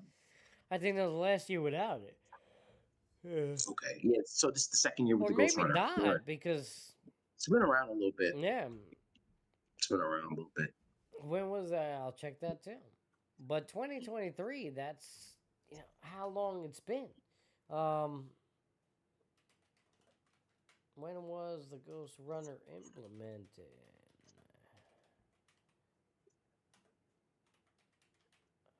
What a hell of a name, man. The Ghost Runner rule was first implemented in 2020.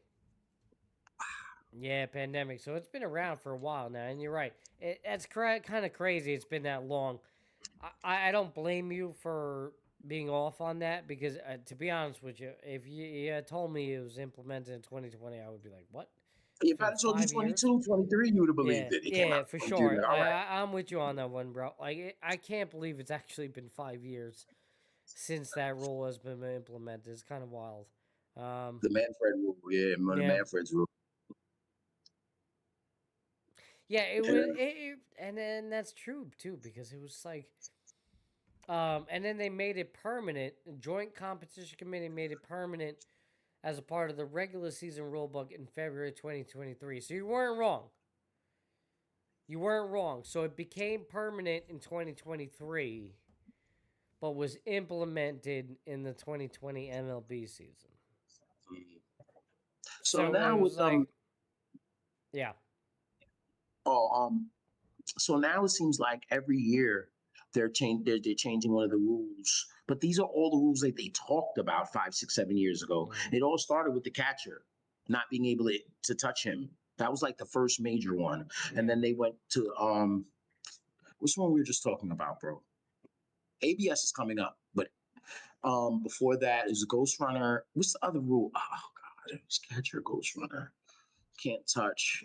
Oh, we were talking about the challenge system being implemented, but that's along with challenges. Challenges, though. No, challenges, absolutely. Instant replay. That was one of, I mean, like the last 7 years, every year they did one thing. You know what I'm saying? And challenges is one of them. Maybe they've altered the challenges or, changed them up a little bit, altered them, a little bit over the years. Yeah. But next thing comes ABS. But the last couple of years has been instant replay and getting it correct. And, I mean, listen, the NFL's had instant replay for 30 years and they still don't have it right. They've been working on it, trying to get it right, because the NFL's still screwing up in replay. There's still things that you're like, oh, that's not challengeable. Oh, I didn't know that. Why not? Yeah, it's going to be a little different, though. Like, here's how I compare it with baseball, because baseball with the ABS system, it's really, they're adopting it from, what we see in soccer and things like that. And there's just simply, the difference with this is there's no dispute. No, it's either in the box or it's not. Right. It's either in the box, it's not. In soccer, it's either in the goal or it's not. It's either you're offside or you're not. It's really, there's not really a gray area there. And that's the thing that I think that's going to come to fruition and be a problem. Seattle, man. They're going to 15th. I know. I'm watching it. I was looking at it. Thank you for bringing it up.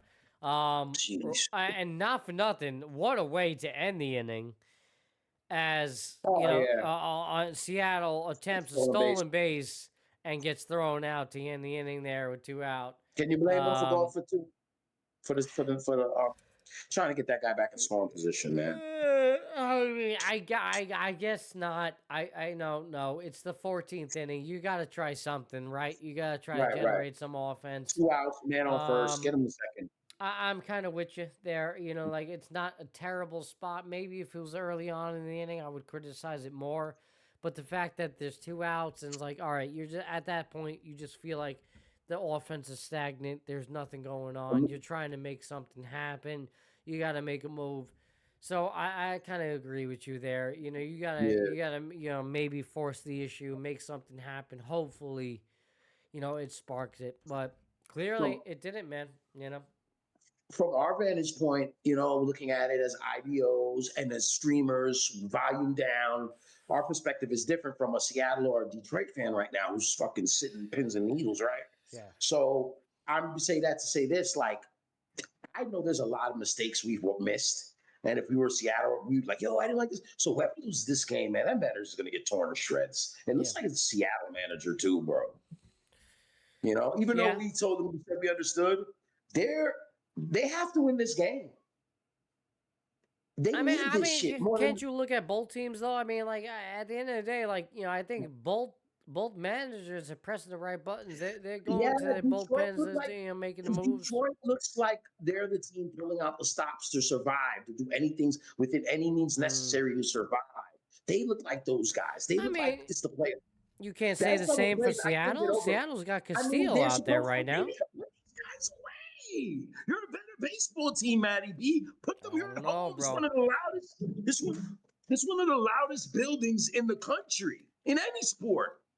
Put them away, bro. You got Castillo out. Put them down. That's why I'm not mad at the aggressiveness of me. And I know they turn 2 double plays, hard hit balls, but sometimes it bounce that way. But hey, if you lose this, no one's gonna care. Put these guys away. Do what Cleveland couldn't do. Yeah. You're gonna regret it. The longer you keep guys around like this, the Tigers, they're gonna beat them, bro. They're supposed to be dead. Aren't you dead? What are you doing here? You know what I mean? Top of the 15th. This is one of the longest games we have experienced in recent years in Major League Baseball. And here we are on Epis Radio. Right. There you go. If you're still with us tonight, I know we've had a lot of people come and go, and I don't blame you. It is now 12:55 Eastern Time. It is Saturday morning. Good morning to you on the East Coast. If you're coming to us on the West Coast, you're still hanging out on your Friday night. Thank you for joining us. We appreciate you. If you're watching in post, as always, we appreciate you as well. It's a little weird. I'd imagine watching this episode in post production. Nah. It is weird. You got to be here for the live. Streamer. Yeah, this episode's a real streamer. You got to be here for the live, baby. Yeah, Matty B's gonna get in the kitchen. He's gonna get in the DJ booth. He's gonna mix the record. You know, he's gonna drop his drops on it. He's gonna get a lot of good shit from here. But this one, you had to be here for it. You have to be here. 41. And you know what? I would probably stay steadfast with that overall. Like, you know, we love you guys. We really do. And we appreciate all the support on all the socials and, you know, and just everything, you know. But I think, again, the beauty and the essence of our show has always been the live format. And, you know, you guys being here with us and hanging with us on a good Friday night, Saturday morning, late, you know, battling a 15-inning game. We have some, you know, loyal fans of the Epis Radio. Gino in here. Will stop by. You know, a lot of good guys. Guaranteed. You know, this is what it's about. And here we are. Here we are on a beautiful Saturday morning. We're about to touch 3 hours on the live stream tonight. Shout out to the wifey for holding it down in the first hour of the show. Talking about my testicles and whatnot. Oh my God, Matty, you know, here we are, man. It's Matty's a beautiful friends day. went under the knife. You know, October 11th. The Dodgers, Gino. Gino's asking, who did you guys pick to win in the beginning of the year? Off the top of my head, Gino, I can't remember. I might have had a rematch. I think Dubby had the rematch and shot. Foul? Gleyber Torres with a shot down the right field line. Sorry about that, folks. Just foul, coming within feet or inches right there of potentially being a 1-out double. Yeah, landing on the warning track there, right there in foul territory, a couple of feet away. All right, 3-2 count to Gleyber.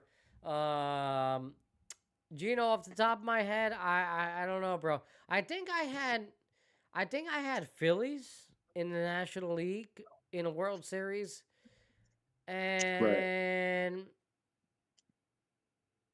I think I had for the American League. Matty, when are we going to go over that? We need to go over that preview show. Like maybe right before the World Series? I'll go over that now. I'll go over that after this. And, I'll get that done this weekend at some point. Maybe if you can help me out with that, bro. We'll do that a little bit. You want me to watch it? Yeah, we'll skim over it a little bit, both of us together. I'll let you know. I gotta play it and look back. It's obvious. I think I marked it as the NFL predictions. I'm pretty sure. Major League predictions, but Right. Oh man, I got the browser off. Sorry, everybody. And now we gotta do an NBA preview any minute. So. Little hockey season just started.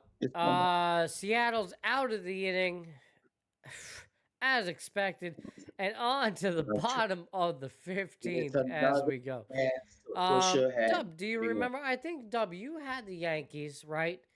I think you had the Yankees, and man, I think I definitely didn't have the Yankees. I know I had a feeling the Yankees would. Boston, you had. It was Boston, right? I think you had Boston in the World Series. I think so too, and I'm clearly wrong on that. But yeah, I want to say Boston. Yeah, you had them. They made the playoffs at least. They did. I was right on that much, but yeah, I want to say Boston. Man. This shit is hard. This shit is hard to choose, man. In this shit.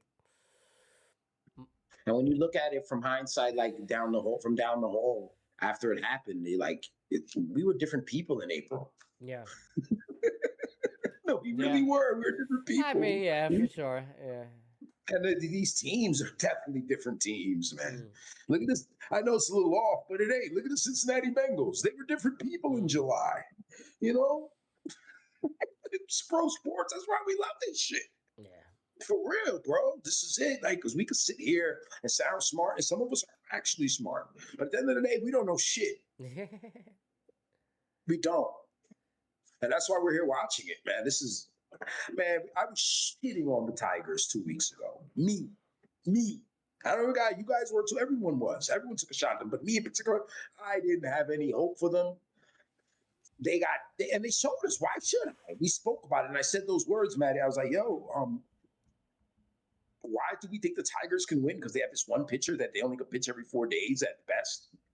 But here they are. Yeah, I mean, after the hot start in the season, all this hype about them, and I always kind of thought that it was kind of BS as well.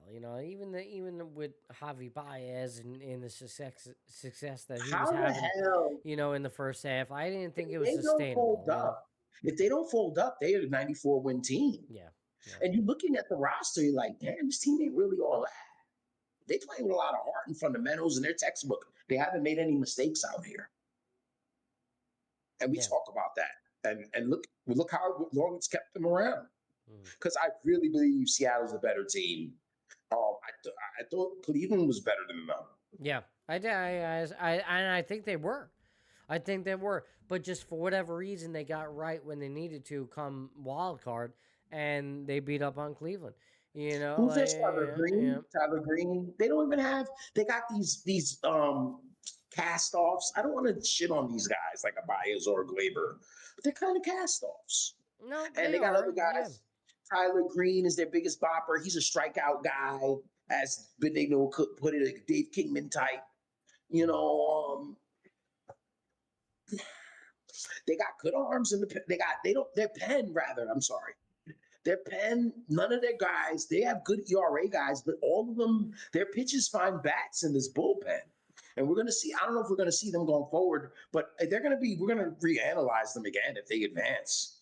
Because I don't know how they're here, bro. Yeah. Well, they're hanging on by a thread, and they're still going. Gino mentioned, honorable mention, Mike Greenwell has died after a battle with a rare form of thyroid cancer. Family out of Florida, officials, Fort Myers, Florida. Former MVP, Mike Greenwell. Yeah. Died. I didn't even hear about that, actually, in 1996. Rest in peace, Mike Greenwell. Mike Greenwell. Great Red Sox. Indeed. You know, while we're on the topic of Red Sox being potentially that team. Yeah, man. You know, it was a hell of a year for the Red Sox. You know, tough to lose one of their pivotal pieces, you know, down the stretch there in the season, the Roman Anthony, and it really just kind of, I think, was a thorn in their side going into the season. You know, Yankees beat them up when they needed to, how they needed to, but, you know, ran into a hell of a Jays team that really just was ready for them. And listen, who's waiting for them? Absolutely. Yeah. Yes, you must say that. Yeah. Really waiting. They wanted the Yanks, and they got them. And they got them, and they handled them throughout the season. That we didn't, you know, neglect that. You know, they swept them in Toronto. They handled them throughout the year. They really had their number. Now, going into the series because of how they dealt with the Yankees, because the Yankees handled the rest of the league better than, you know what I mean, than the Blue Jays. The Blue Jays beat the Yankees 3 extra times, and they tied in the division. So there's that. Now they really were built. They put themselves in a position like, we're gonna go kick the Yankees' ass, and we're gonna go to the next level. Right. Now I have something for you, my friend. Okay. Me. I do. You know, not another elimination. No, but in regards to the subject, okay. All right. Now there's a theory going out there that, you know, and mainly, you know, from Yankee fans and whatnot, that the Yankees are cheating per se. Not the Yankees. I'm sorry. The Blue Jays are cheating per se. They're stealing signs? No, not that they're stealing signs, because we did see that from the Dodgers in this postseason and things like that. And while that is accepted as a type of gamesmanship in this league, there's a little bit more that goes into it. Now, there's a theory that I heard this. Did you? What did you hear? I think so. All right, it's kind of like Houston a little bit, but it's using tech. Mm-hmm. It's technology cheat. But I heard it, but you're gonna have to reiterate it one more time. But I just didn't, because it has to happen so fast and get the signal into the catcher. Then he gives it, or from the second baseman. Well, even more than that, I will show you. The runner at second base. The runner at second base. No, you're off. Okay. There is this technology, okay? Now, listen, you know, as, you know, me playing the game growing up, baseball, whatever, you know, you go, you train. Usually you go to a batting cage, you have a little freaking robotic arm, throw a ball to you. There's recent technology that only certain teams are using. These teams that are actually implementing it in their own clubhouse today are the Blue Jays, the Cubs, the Dodgers, and the Phillies. Seattle. Wow, all big time teams. All big time teams, right? There you go. Right? All in the mix right now. Now the Jays. Obviously beating up the... I'm about to show you. I'm going to pull it up on the screen for everybody right now. We're going to take a look at it. All right, it's an animated animatronic pitching machine, LED, full projector capability that literally has the capability of replicating any XY axis. You understand what I'm saying? XY axis of any pitcher in the major leagues. That means if I wanted to face Clayton Kershaw's curveball, one pitch, and then face a Jonah Tong fastball, the next pitch. You can practice it. I can practice it constantly, all the time, every time. Just with a simple click. And here it is. I'll show it for you right now. And these teams, it's been documented. Like, if you so look. Is this technology going to be banned, or is everyone going to have it? No, I mean, why would it be banned? Why should it be banned? You know what I'm saying? These teams. They got the shit first. We're going to have it next year. Probably, I would think so. I'm surprised that certain teams have not. They're using the machine to mimic the particular pitches specifically from each pitcher's hand. Yes, each bit, not only the pitcher and the way the depth of the pitch, but the release point, how it moves, when it moves. You know. Just literally down to the exact T, and they can replicate it every single time. All right. Now, here's the caveat to that. It's only because you're at home. All right, because they only have this technology at home in their practice facility and or in the clubhouse, you know, underneath the stadium in the depths of, you know, the stadium walls. You know, that's where they have this type of tech. I have it on the screen. What about this shit? Who's caption I reading talking about? If I had this when I was, who's that? What? Who I'm reading on the screen he's talking about the technology. Who? Because I don't hear it. I have the volume down. Oh, I didn't say anything. Old player. It's an old player, like an Oriole. Oh. No. This is in the video that I'm playing. Yeah, in the video you're playing. He's like, if I had this, oh my god, I can't believe this is an old player, old timer. Yeah. But he is so hype. Hold on, I'll try to refresh the page and pull it up. Just because I forget, it says Brooknose Ball, but that's the guy. Just to give credit to Brooknose Ball, that's the person who had posted this. You know, and you actually see Michael K talking about it as well in this viral clip that he made. It shows the person that you're talking about who's batting now. How long have they had that though? The technology itself has been around for a while now. How did they have it all season? You know, oh yeah, no doubt. Yeah, they probably had it in season pass, but it's something that But here's the thing about it, you know. And I'm trying to figure out who is this guy in the video here.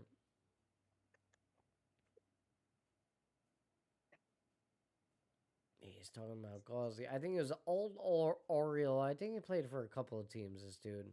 Mm-hmm. I know it said it in the beginning. And I'm not recognizing. I'm sorry. I'm so off on there.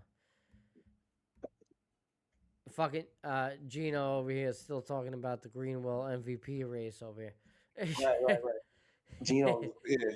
He locked in. I remember now. Gino's locked in. When Canseco got bagged with steroids, Greenwell was one of those guys came out. These steroid guys, he wanted the MVP to be given to him. This is not too long ago, like 5-6 years ago. And Greenwell was like, I want this 88 MVP because Canseco's on steroids. I was second. Shit. You hit Max Fried that like I've never even seen him. Dude, his ERA is like 1.8, bro. And if something is in fact untoward going on, figure it out. Check out of there, bro. Figure it out. I'm just saying, bro. We did 4 hours and all that talk about it. They wanted him out of there. I've been hearing about this one machine, this one pitching machine. They don't even know if he's going to be there in November. What are we talking about, bro? Hold on. All right. Listen. Before we get into it, because I was going to wait for you since you want to talk about Belichick. Oh, wait. The game's over. We missed the ending. So happy with our Seattle won. Somehow we missed it. We saw starters coming After out all for the first of time in that, their we careers. missed it. What about the job by my God, I got the post-game play. What happened? Everybody was great. You know, I'm so much. I'm so happy for those guys. They did amazing. It was such a tough night. Everybody put their other stuff aside and did everything for the team, including Logan and Louis. So, you know, just huge props to those guys. Unbelievable. Cal, we will see you in the ALCS. How does that sound? Sounds great. I'll see you there. Back to you, Ron. And there's Colorado, Toronto, Seattle Mariners are moving on. Polanco single to right center. Randy, JP Crawford scores. Yeah, bases loaded. Bases loaded single. They loaded the bases up in our face, and we didn't even see Yeah, it. we were talking. We were over I here feel so shooting excited shit. for these Mariner fans, but sorry, I'm devastated for the Tigers fans. I'm just sad that that We had to definitely end. talk about Belichick. I'm sad somebody had to lose that incredible challenge because it was amazing. Congratulations. I'm glad I got to be up here Seattle for it. Mariners.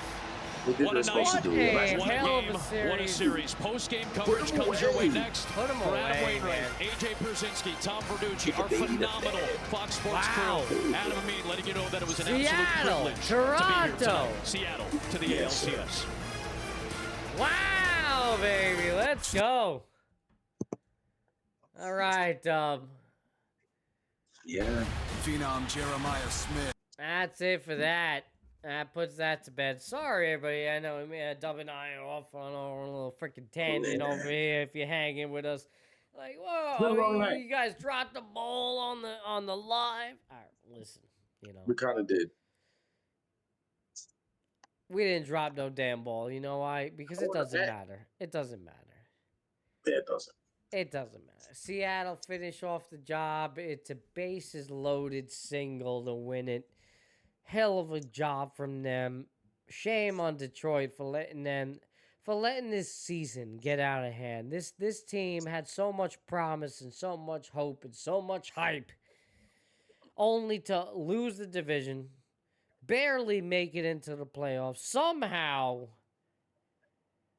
revive the belief in the fan base and the organization that you're worthy of a deep playoff run, ultimately to lose here in 5 games against Seattle, as Seattle, exercises their demons, and almost, I'll say it, but they're starting to exercise those demons and move a step closer towards the promised land, and it's going to be a hell of a series, man. I don't know. This Seattle team's got a lot of fight, and they showed that in this type of long game, in this type of long series overall, Dub. What do you think? Do you think Seattle's got what it takes here? Matt, real quick on the Tigers, I know there's been such an enigma this year, polarizing but I think they overachieved. When I was saying, you look at them, they don't have that player. Yeah. They got a pitcher, but in the lineup, I don't know. They played what? 3 against Cleveland, and they played 5 here. They played 8 playoff games. They weren't, good run. I think it was a good run. I don't know where it takes them next going forward. Yeah. But they did have the awesome jump, and we did both look at them as they were going to do something this year, and everyone did. A lot of people had them winning the division, and they should have did that. They almost did. They kind of did anyway by beating Cleveland. I don't know going forward though, but I wouldn't call this season a failure. It almost was. They almost overall, I would say this is a pretty big success for the Detroit Tigers. But, they're not that talented, man. I mean, it's kind of a weird backhanded success because, the expectation wasn't there to begin with, but the hype got so real so quick for them that the letdown of losing that series. I mean, you had like a 15.5 game lead. 15.5 games up at any point of a regular season is a lot of games. Divisions in baseball, I might add. And that's a lot of games to be up on. That's a letdown in itself, and it's justified by this. It's really, it'd be weird if they somehow won this series, goes on to win it, and he goes to the World Series, whatever. I've seen that. I was like, why these guys are still alive? They were supposed to be dead. They were kind of like the Reds coming into the playoffs. Like, get the fuck out of here. Yeah. You know what I'm saying? Fuck out of here, bro. Like the other wild card series, San Diego Cubs and Yankees Boston. Those wild card series, oh shit, Yeah. Motherfuckers get beat. Anyone could beat anyone. But when the Reds, Dodgers, get the fuck out of here. You don't belong here. And that's what we thought the Tigers were. But they showed a little more than that. Yeah. Especially with that awful, unprecedentedly bad September and August. Unheard of. They blew 10 games in 11 days. And bro, man, you could have like 8 different seasons in one, bro. In this, I love this sport, bro. It's the only place you can't get this shit anywhere else in any other major fours. This is the one you can't get. This is like 5 seasons in one. Yeah, this part of the year when they were like this and they were this in July, and then what's his name had the turf toe, and then everything went this way after that. And then chapter 12 started in September and we had an 8-game winning streak. And, I love it, bro. Baseball, baby. We fucking missed the walk-off. These guys are so great. And we're over here shooting this shit while we're missing the most important, pivotal part of it all. We were trying to capture. That's all right, though, because, it was that type of game. Like, you can't even be mad at us. It was just literally that. I mean, it went 15 innings. We're over here streaming. We're over here talking, trying to shoot the shit, trying to keep people engaged. You can watch this shit while you're streaming. Well, right. That's the beauty of baseball, right? You could watch sport like that. No, you can go to a game, bro. Like baseball is the best sport to just go to a game and catch up with a friend. Right. Because in between the pitches, you could do so much in between the pitch. Look at how it was for you and me when we went down to Port St. Lucie, bro. You and me were talking, hanging, That's a tradition we started. Forget about it. Yes, it is, by the way. And I will be coming down there in spring training. For sure. You best believe. We are doing another show at your parents' house. Tradition. Fine. Yeah. The show at the parents' house. We're going to and we're going to games. That's fucking annual. This time we're bringing the kids though. That's the difference though. No doubt. Yeah, Maeve's gonna be jumping in the pool down there. It's gonna be bigger, yo. Yes. Yeah. So that's what's up, man. God 6 damn, months. man. What a fucking night, bro. Jeez. What a night. Yankees eulogy. We're talking about my testicles going away for the last. The lidocaine in the scrotum. The lidocaine was in. They held it up. They held the bag up. They took the lidocaine. And then they put the plunger, and he was just there. After the needle goes in is one thing, but the plunger part, that's the hell. That's the scary part. You don't know how that medicine is going to feel going in. I could feel my testicles filling up with liquid as it. What was that like? It was weird, bro. I really can't. It was not fun. It was not comfortable in any way. The doctor did not whisper any sweet, nothings in my ear. It was just like, here's just a needle, and all of a sudden my testicles. You're not my first. What do you want me to say? You're not my first. I know you're not my first. Fuck you want him to say to you, bro? Like, are you okay? Yeah. Oh man, bro. Boy, it's gonna be over. It's gonna be over in a minute. My manhood is gone. It's all good. What a night. What a night. That's all I can say. All right. There was so much other topics that I wanted to get to that we didn't get to. Like realistically, I'm not even joking. Like the Giants last night. The Giants. And that's just in sports. Scatterable. He just really ridiculous. This guy is otherworldly. All right. Philly had a bad night. We talked about Philly a little bit. We did touch on the whole Philly and Kerkering thing. We did touch on that. Yeah. Oh, well, then you're talking about Philadelphia. Philly overall. Yeah, the city of Philly, yeah, the city of Philly definitely. And I think hockey-wise, they lost as well. The season has started. Yeah, we haven't even talked about NHL season has started. I haven't even talked about my Rangers. I don't even freaking care. Not that I haven't, and not that I have much hope for my New York Rangers this year. But man, there's just so much going on.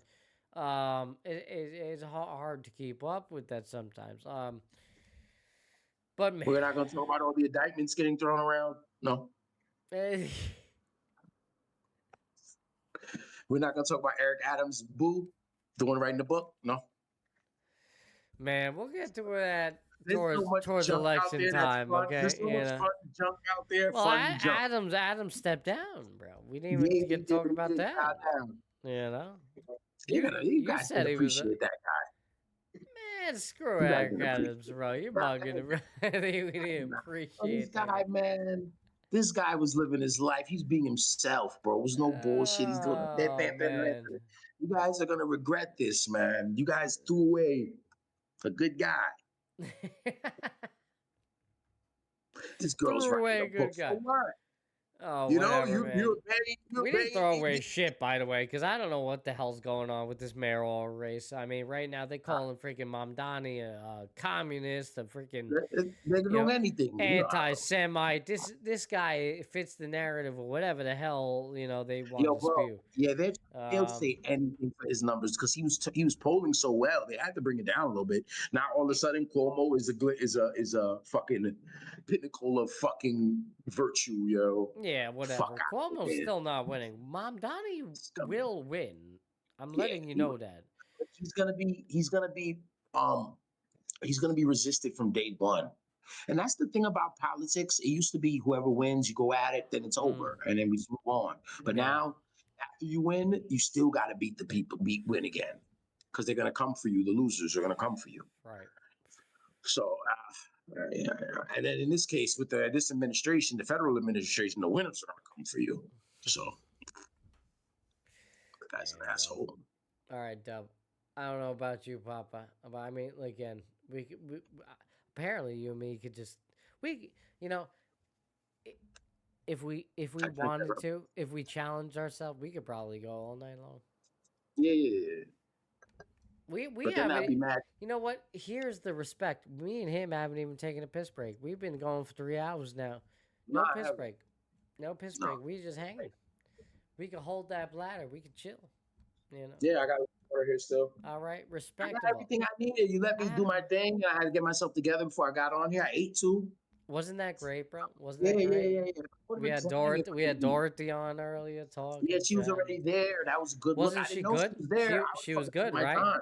Yeah, hell yeah. She's just like she wasn't. It wasn't the first time, That's my wife. Like it felt like I know. It felt like we do this shit. She's there all the time, and I was real comfortable her there. She was ready for that shit, bro. She's a pro. Yeah, she's fun. Yeah, she's a pro streamer. Pro streamer. She was ready for that. She's criticizing me over here. She's like, "What the fuck you doing?" I know. Good. That's my baby. All right. Yeah, man. Listen. All right, Dub. So Belichick. I mean, bro, he's gonna lose the job, bro. I love you so much because you were just like, yo, are we gonna talk about Belichick? We need to talk about because Belichick's been our staple. And we always talk about Bill later. We'll get back to Bill. Yeah, we're gonna get back to Bill. I know. I don't want Bill we missed Bill losing his job like we missed this ninth inning. This 15th, bottom of the 15th. And he's gonna lose the job, Matty. So I'm talking about. All right, so where are they? You know more than me because right. I just got. I'm sorry. I'm just everybody. I love you. No. I heard the ice in the cup. As much as I, love sports, I am not like tuned into everything. When it comes to like college football, Matty's tapped out. I did tune into Bill's first game. I watched that. I was there for that. The loss, they got embarrassed, and I've since been in tune and understood that they have not done. They did win one, right? It was not against a Power 4 conference. The score against Power 4 conferences, they're losing 143 to 33 points in four games, bro. They're getting smoked. Yeah. And they're saying Bill was asking about an out, or there was rumors about a buyout. The alumni is pissed. It seems like that the university is more trying to appease Bill rather than appeal the program. There's this running back, his starting running back retired from football. No one knows why.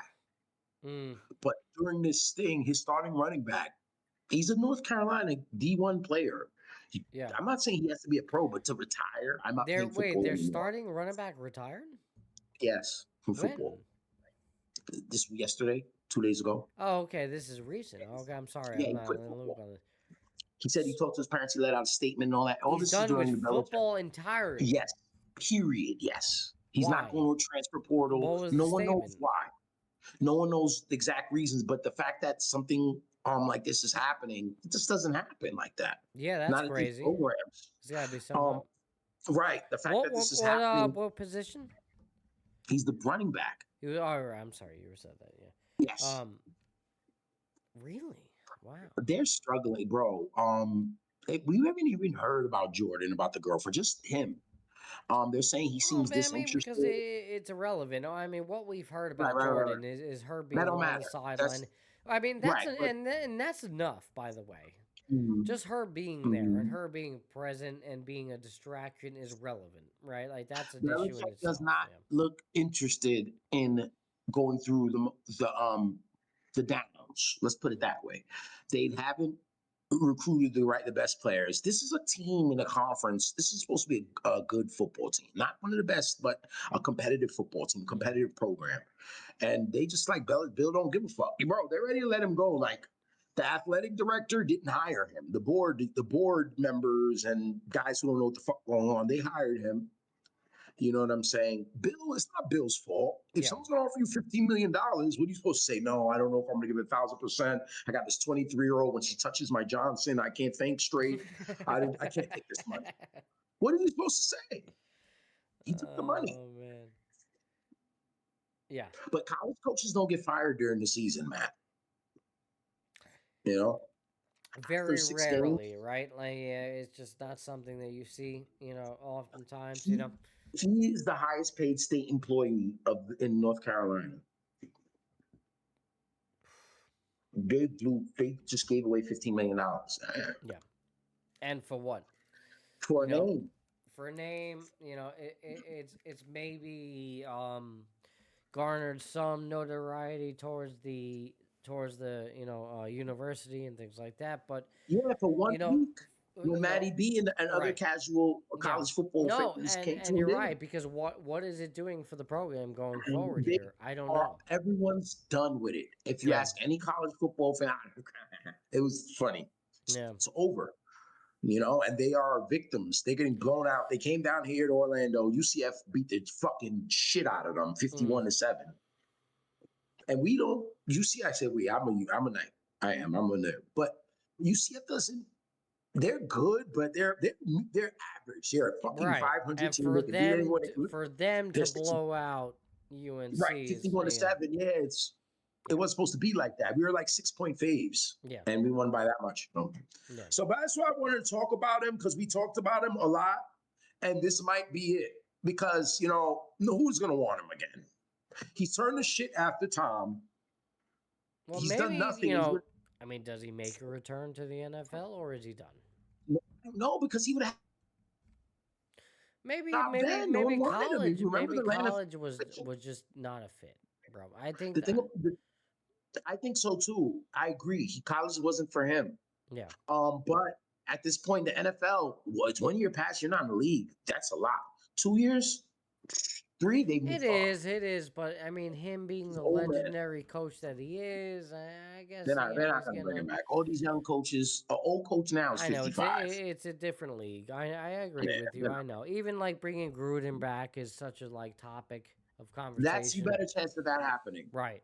I agree with you, actually. Yeah. If I compare the two, Gruden compared to Belichick, yeah, most likely Gruden will probably get a chance, and he's not getting a chance. He's more spry. He's more open-minded. Yeah. He's more flexible. Bill is so rigid. And a lot of the players in North Carolina, they're telling their parents asking them questions. They don't know what's going on. Like, mom, nobody knows anything. And but they know. But there's been rumblings that Bill has been preparing this out. in his contract so he can get a legit buyout or negotiable buyout with the University of North Carolina. And like the boosters and the parents and the players, they want to know if this is true.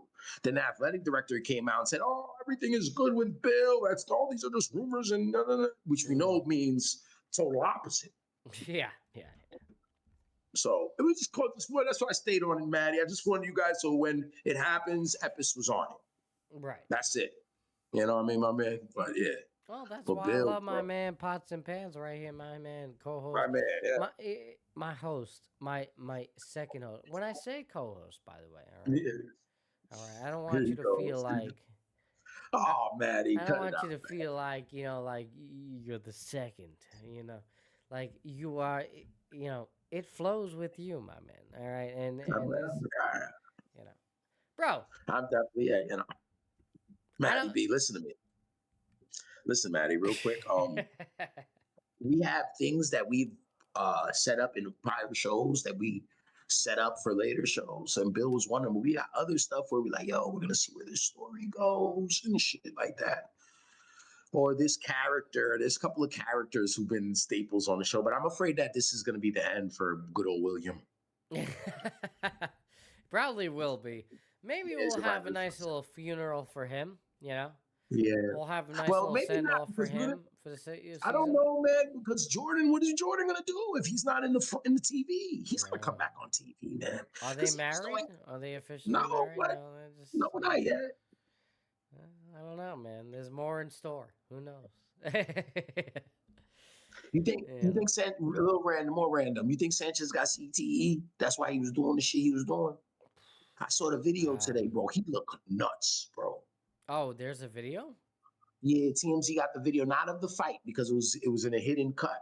Yeah. But they got him chasing the truck, walking downtown, back and forth, drunk, and then they got him running away after he got stabbed. Oh, running away. I didn't see that. Yeah. Okay, that's interesting. I gotta catch up. Where did this behavior come from? But I remember Junior Seau before he died, because Junior ended up killing himself, but he had CET. They did it on. Hey man, that bump and he was doing weird shit. Yo, Sanchez hit his head a lot. He took a lot of shots. Yeah, the butt fumble was one of them, believe it or not. But those were shots he was taking. It just was odd, bro, the behavior, bro, and the reason why, bro. Like, what the fuck are you doing, my man? Yeah, listen, the whole Mark Sanchez thing is just really out of left field and sad for everybody involved, no doubt, including Mark and his family. I'm sure they're just, you can address this drinking problem now, though. Right. There's the whole thing. Could CT, play a role here? No doubt. I mean, I absolutely. Hopefully, in a weird way, it is playing a role here. So at least it would, further kind of justify the behavior that we are experiencing and witnessing from Mark Sanchez, and make no mistake, Mark's career in media and sports media is done. Completely. This is over. It comes to. I mean, he's looking at real jail time, rightfully so. After this shit, the dust settles in this shit. Right. Yeah, he nearly killed a 70-year-old man. Right. If you haven't, maybe take a look for yourself and go check it out. There was images. I mean, the images of this man with a huge gash in his cheek. I mean, like, this man was fighting for his life, literally. It's not even up for dispute. It's not even up for dispute. This man was clearly physically beaten to a bloody pulp, and somehow managed to stab and fight off a drunk Mark Sanchez in the process, and somehow get away with it. Sanchez could have got himself killed, bro, easily. If that old man had the burner on him, he could have popped his ass, and that would have been it. Yeah, could have popped him twice. Yeah, or if he was a little bit more fit, you know what I'm saying? Like he probably could have stabbed him in the jugular and called it a night. Drunk just to be the aggressor like that and be beating the shit out of someone and still have your torso open and get stabbed 3 times. Insane. He was out of his mind. Yeah, he was far gone. You're right. And I really would beg the question, like, was it more than just alcohol? Because drugs, alcohol, and that does not seem like alcoholic behavior. Like, bro, how are you beating the shit out of me? It That doesn't means I'm really getting hit. seem like How do it's you coordinated alcohol behavior. It was not no coordination. You're beating the shit out of me, but I'm gonna go get my knife, and you're not. There's no way I can get my knife into you. You're watching me. You're beating the fuck out of here. Yeah. I can't get to that. Only thing I can have is a gun to save me, and I gotta shoot you through the jacket. You don't see me going for it. Like, how the fuck? And he had to be out of his fucking mind, man. He did. Yeah, no doubt. I agree. He got stabbed 3 times in his torso. And still kept on going and walked away, and not to mention, and walked away from the scene. They sat his ass down. They made him sit down on the street for the ambulance. As if like nothing was wrong. You know what I mean? Like that's that to me. Yeah, I mean, listen, you know, I've experimented a little bit with a little cocaine, a little bit of everything else, all right? Yeah, you know, Mark may have been on, you know, maybe amphetamines, something. Okay, like yeah, he was. That was it. He had to be a little extra charged that night. I'm sorry. Yeah. Little Southern California in his blood.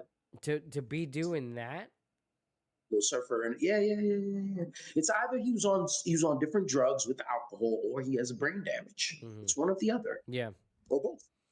Period. Yeah, but that, you know, it doesn't really add up because, like, obviously he was competent at his job and you know, working. Sorry, I'm tired. You know, he performs for Fox Sports, right? Bro, Mark, it seems like this to me, Matty, that he does this all the time because it was on a Friday night, going into Saturday morning. So he was gonna go sleep off the drunk Friday, gonna go to sleep Saturday morning. He's gonna wake up, get himself together, go have dinner, and then wake up Sunday and do the game. That's probably his routine. Yeah. I don't think he's gonna go have another drink, but Mark likes to drink. I know that because this stuff doesn't happen to you the one time you go get fucking blitzed. You know what I'm saying? It's because you do stuff like this. You know how that works. You know, it's not your first rodeo, bro. Yeah. You know, and there's been, you know, Mark. When I was saying before, I think we talked about him on the last show, and I was like, yo, he had problems with alcohol before. It wasn't alcohol, yo. He was dating. His name was in the news because he was dating a 17-year-old girl. Yo, it wasn't alcohol. But Mark's name's been in the reel. But I don't know, man. I don't know. But now that this has happened to him, a lot of people are coming out and saying this is how Mark is. Mark parties. You know. But as far as man, you know, like, this is the guy. You know, this is the guy. Right. As far as documented, he's never been documented his partying ways where he's been arrested or had trouble with booze. That's never happened yet until now. All right, Dubby. Yeah, no, it's been a great ride, right? Great ride tonight. Oh man, bro. It's 41. Listen. I know what you're going. Nah, listen. We're about to close this out. I know. I mean, you know. It's 41. You've done 41. You've done 41 plus 40. 41, you could call it episode 42, 43. Yeah, we did it. We did it all in one night tonight. And you know what? We still have so much more to talk about. I wanted to talk about LeBron and his second announcement. I wanted to talk about his sciatica. But you know how LeBron be acting like. He wanted you to see him. Look at me, Mom. I got pubic hairs. Mommy, look, I got pubic hairs. Look at me. I have my thoughts on it. We need to get back on the live. And we need to talk about it. All right. Gino needs to be here when we talk about LeBron. We shouldn't talk about LeBron if Gino's here. I'll fucking text Gino and make sure he's here for that one. All right. Yeah. And I wanted to bring up the whole Paul Pierce DUI situation. Yeah, Paul Pierce collapsed back. Paul claps back. He says, I was stuck in traffic. Sorry, fell asleep.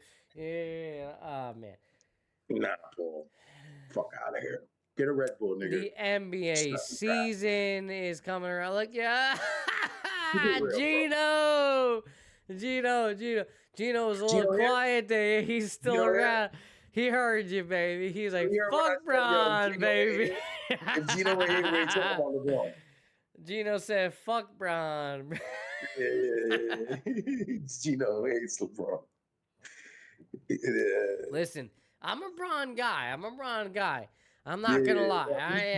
I am. But I have some fucking choice words for his second announcement and this bullshit sciatica injury to start the season, all right? Yo, he having fun with us.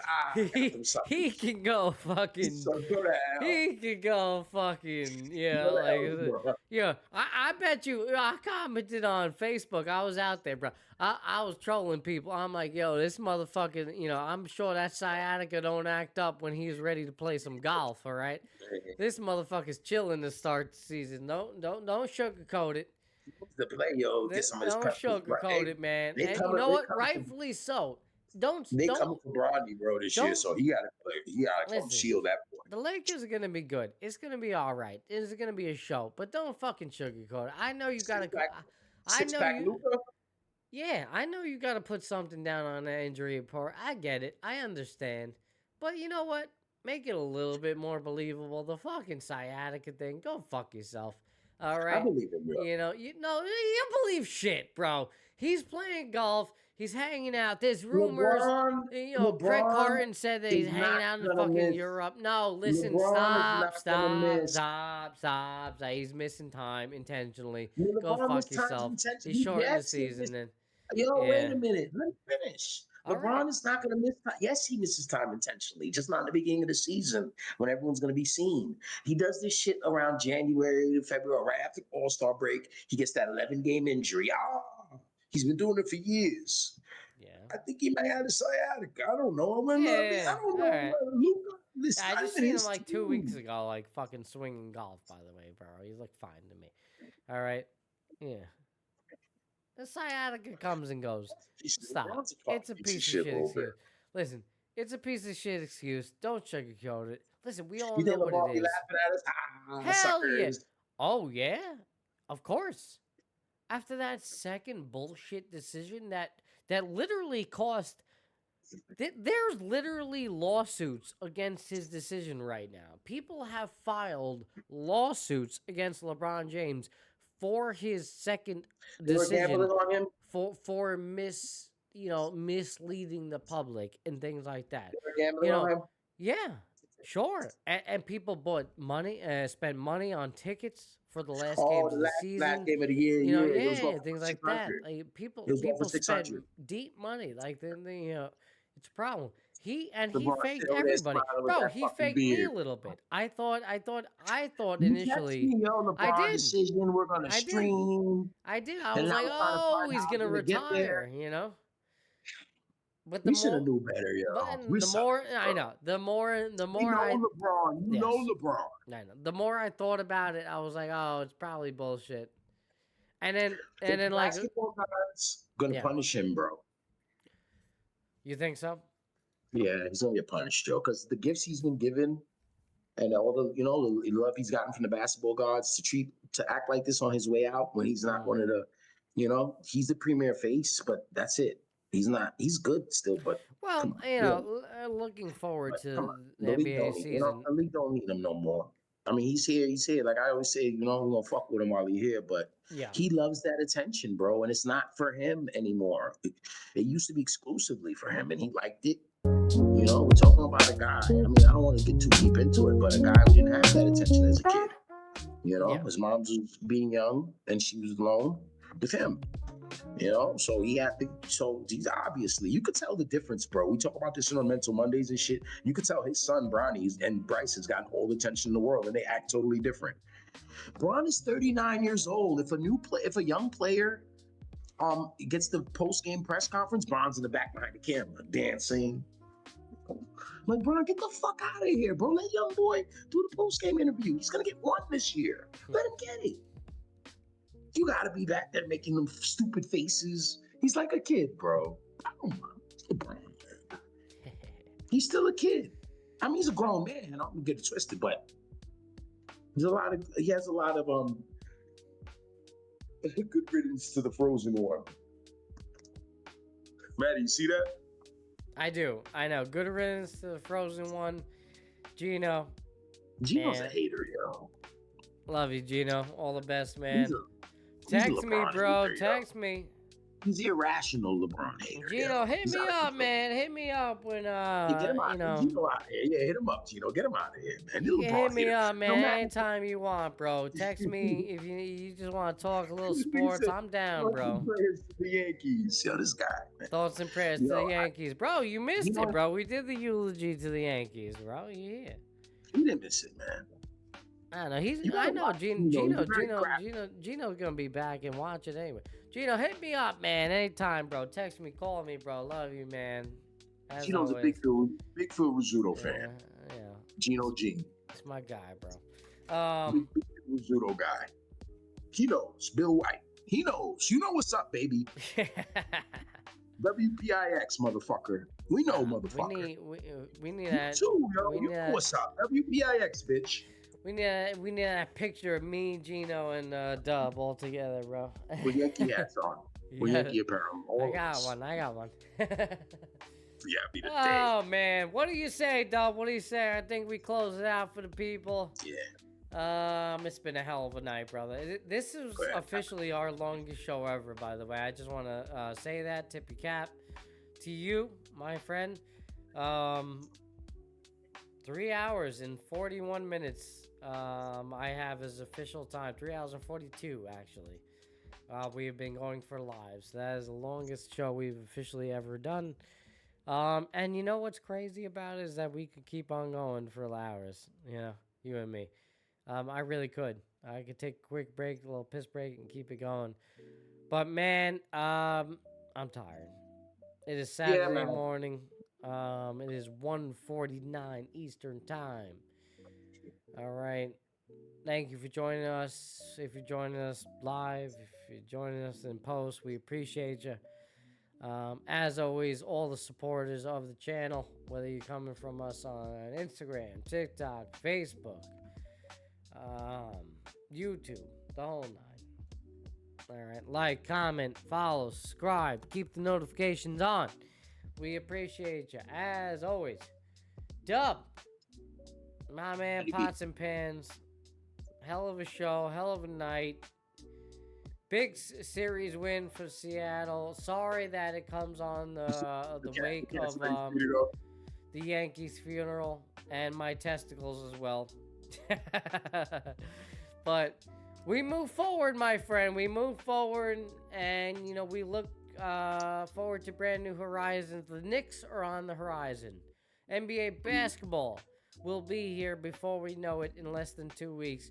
NHL season has already begun. There's a lot to talk about. There's a lot to talk about and digest. Football-wise, well, you know, if you're a Jets fan, you can keep on dreaming. We are the worst thing going, and that's... Still haven't forced a turnover. Still... Fucking Christ. Fuck. First team in NFL history to start 0-5 and not force a turnover. I don't know what that means, but it doesn't sound good. You know, you say that, and then, like, the Giants reinvigorated with Jackson Dart and Cam Scatterboo and all that. Daniel Jones over there in Indiana doing their thing. You know, everything has just gone. Seattle playing good football with Darnold. Not expected. They are. Everything has gone the opposite of the Jets, and somehow we're there, you know? Meanwhile, Jacksonville's got a big game against Seattle this weekend. Unbelievable. But we're here 0-5 in London, about to get embarrassed, and everyone's going to see it because we're the standalone game. And am I supposed to wake up for that, by the way, and supposed to be in tune with that? I don't think so. I'll be up. I'll be up. I don't know if I'll be tuned in. All right, I don't know about that. Maybe I will. You're probably right. I'll be fucking tuned in. I'll be tuned in. You're gonna turn it on. You're gonna get your coffee. I've been over there in the morning. In the mornings, you know. Sunday mornings, nice little. You're gonna put it on. You know why I'll be tuned in? Because right now I'm not running because I just got snipped, so I literally can't run. So usually that would be my Sunday morning long run, but this Sunday we have a nor'easter hitting the fucking region, so snow. No, not snow, just rain and wind. Yeah, right. 50-mile-per-hour winds type shit like that. Yeah, it's bad. But so like nobody's going outside. So of course, Sunday morning, you're right. I'll be here. I have nothing else, but maybe I can watch a little bit of soccer. No, so I can watch a little soccer. You know, golf. 7.5 points. Yeah. 7.5 points. Denver, Who's 7.5? Denver Broncos. Oh, that's another thing. We got to give our picks. We'll all right, listen. we'll We're gonna go over our picks. Are we gonna do a show? Today is Friday. Are we going tomorrow Saturday night? Now. We're doing Sunday. Yeah. Tomorrow night. Tomorrow night we're going. Sunday night meeting. Sunday night. No. Sunday night. What do you mean Sunday night? It's too late. We gotta get our picks in. Oh right, Sunday morning. Sorry, Sunday morning. So we're gonna be here for the Jets game Sunday morning. Yeah. Talking mad shit. All right, good. And then we'll go over LeBron. We'll go over all of that. I'll tell you what. If they have a good game, we're gonna get excited. We're not gonna be like, oh, they suck anyway. Whatever. We're gonna act. We're gonna do that because we don't get a chance to do that. You promise? No. Oh, I can't make you do that. I don't promise that I'll have that reaction. Do I promise that I'll be here? I promise that I'll be here. But do I promise that I have that reaction? Be here, yeah, I know. No, I don't think I have that promise. You can't promise me that, right? Yeah. I respect it. Even if they win convincingly. But you're not going to talk shit. I still won't talk highly of them. Man. Probably not. I don't know, bro. It would take a lot, bro. How about if they play well? They play well. It would have to be like a whopping 51 to 14. I hate that they played well. Shit, I hate that shit. They played well. I hate that shit, bro. All right. Well, you know what? We'll reconvene Sunday morning. You and me will talk about it live here on Twitch and YouTube for everybody. Okay. The Giants got it done. Yes, they did. Yes, they didn't play well. They played well and won. That's what I'm talking about. Yeah, well, the Jets. A Giant fan told me, bro, for real. Like, I respect it, bro. You know, as long as I don't trust Dayball, though. You got this kid. He's under the concussion tent. I know we're supposed to get out of here, people. But this kid, Jackson Dart, he's running him. You're running him around like he's fucking, you know what I'm saying? Like he's fucking running back city. You know what I'm saying? Like he's Tim Tebow. We're running plays for him. He's getting hit. He's going in the concussion tent. He comes out the concussion tent. He's good. Then you run him again twice. What the fuck is wrong with this guy, Dayball? Yo, bro, this guy doesn't care, bro. He doesn't care about that kid. He only cares about saving his motherfucking job. That's all I got to say. All these quarterbacks can run out of college. All of them are fast or can run. They're all young. They're athletes. Jackson Dart, you're going to sit here and run it. What the fuck you doing, bro? That kid is a kid. He'll run into a wall if you tell him to. Fuck, man. Fucking get him out of here, Dayball. That's it, Matty. I'm done. Bro, I think that's a great way to finish it. Bro, you're done with Eric Adams? I'm done with Brian Dayball, bro. You know how you feel about E. How could you be done with them after winning one? Bro, every time you bring up I bring up Adams, you just fucking, I like this guy. I don't have a problem with that because I understand why you feel that way. But you need to understand that's the same way I feel about Brian Dayball, bro. And I don't even like the Giants, but I'm an independent observer, and I want to see teams give what they best they can give. And with this guy there, he is a detriment to the organ and to the team, bro. He's not making them win, bro. Yeah. They're winning in spite of him, bro. Or playing well. You know, he doesn't give a shit though, bro. You guys want to dance? As long as you win, you can dance, wear your jewelry. I don't care. I just try to save this job. Matty, we can do this all night. I lost my clicker. I don't know where my clicker is. All right. It's close by. Man, it is past that point, bro. Bro, I hate Dayball, bro. Apparently, yeah. I hate him as a coach. He's got everyone fooled. Like he's like this magician. He fucking pulls the wool. They fall right down, right on your eyeballs. Bro. He was kissing Russell Wilson's ass, bro. You know what I'm saying? Not like he doesn't care about Jackson Dart either, even though this is the quarterback that he was looking for, the quarterback that he needed. Please. God bless Daniel Jones. Daniel Jones, yo. Indiana. Let's go. Let's go, Coach. Indeed. All right, everybody. Thank you for joining us tonight for episode 41 of Epis Sports Radio. It's your boy, Matty B, Epis Sports. Got my co-host, as always, W. Dubois. I am fried. I can't even tell you.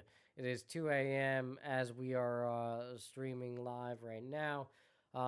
If you're joining us and if you're seeing this, if you stuck around and you watched this through post, you watched all 4 hours of our nonsense, of our craziness, or of our chaoticness, you know, and you were around for this, we appreciate you. We really do. You know, it's been a wild ride. It's been a hell of a year. We are in the midst of an October run that we are just so happy to be a part of. And, you know, everything's just happening. You know, football is getting into the thick of it.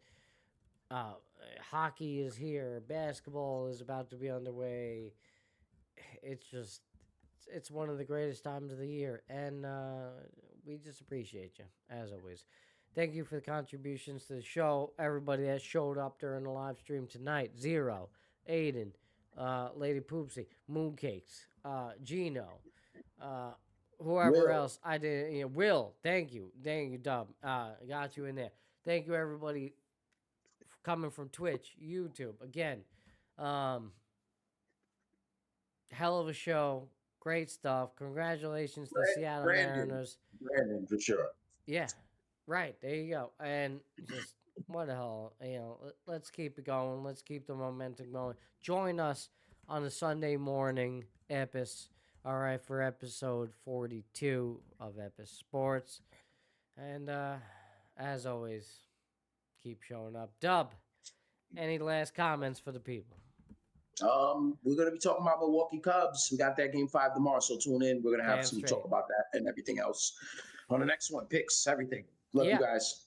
And we'll get you fired up for your NFL picks and everything like that. We'll get you up for a fired Sunday morning. We'll break it down. We'll talk a little Jets in London. We'll talk, right, London? That's where they're at? Yes. Yeah. All right. Yeah, we'll talk a little Jets, London. We'll talk a little NFL Sunday. We'll give you picks. And that's it, man. Keep the conversation going. All right. Hit us up on all the socials. Please like, comment, subscribe, follow the whole 9. Press the bell. Keep the notifications on. I'm fucking toast. It's been a hell of a week. My testicles need some ice and some rest. All right, everybody. I love you. Keep showing up. My man, Pots and Pans. I couldn't do without you, bro. Well, I could. Same here, man. I could, but I wouldn't be as fun, honestly. That's the truth. You know, and it's all, I love it, bro. Just no more testicle talk. There you go, everybody. All right. Go rest those guys. That's it. Keep showing up. Wake up! Keep them to yourself, bro, for a little bit. All right?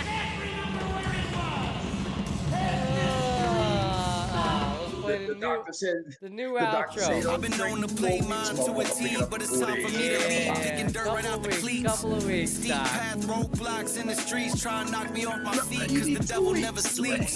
So I don't sleep too, and trying to break safes that I didn't have the keys to. We all been victims of trauma we ain't agreed to, but the sun comes after, starting up a new chapter.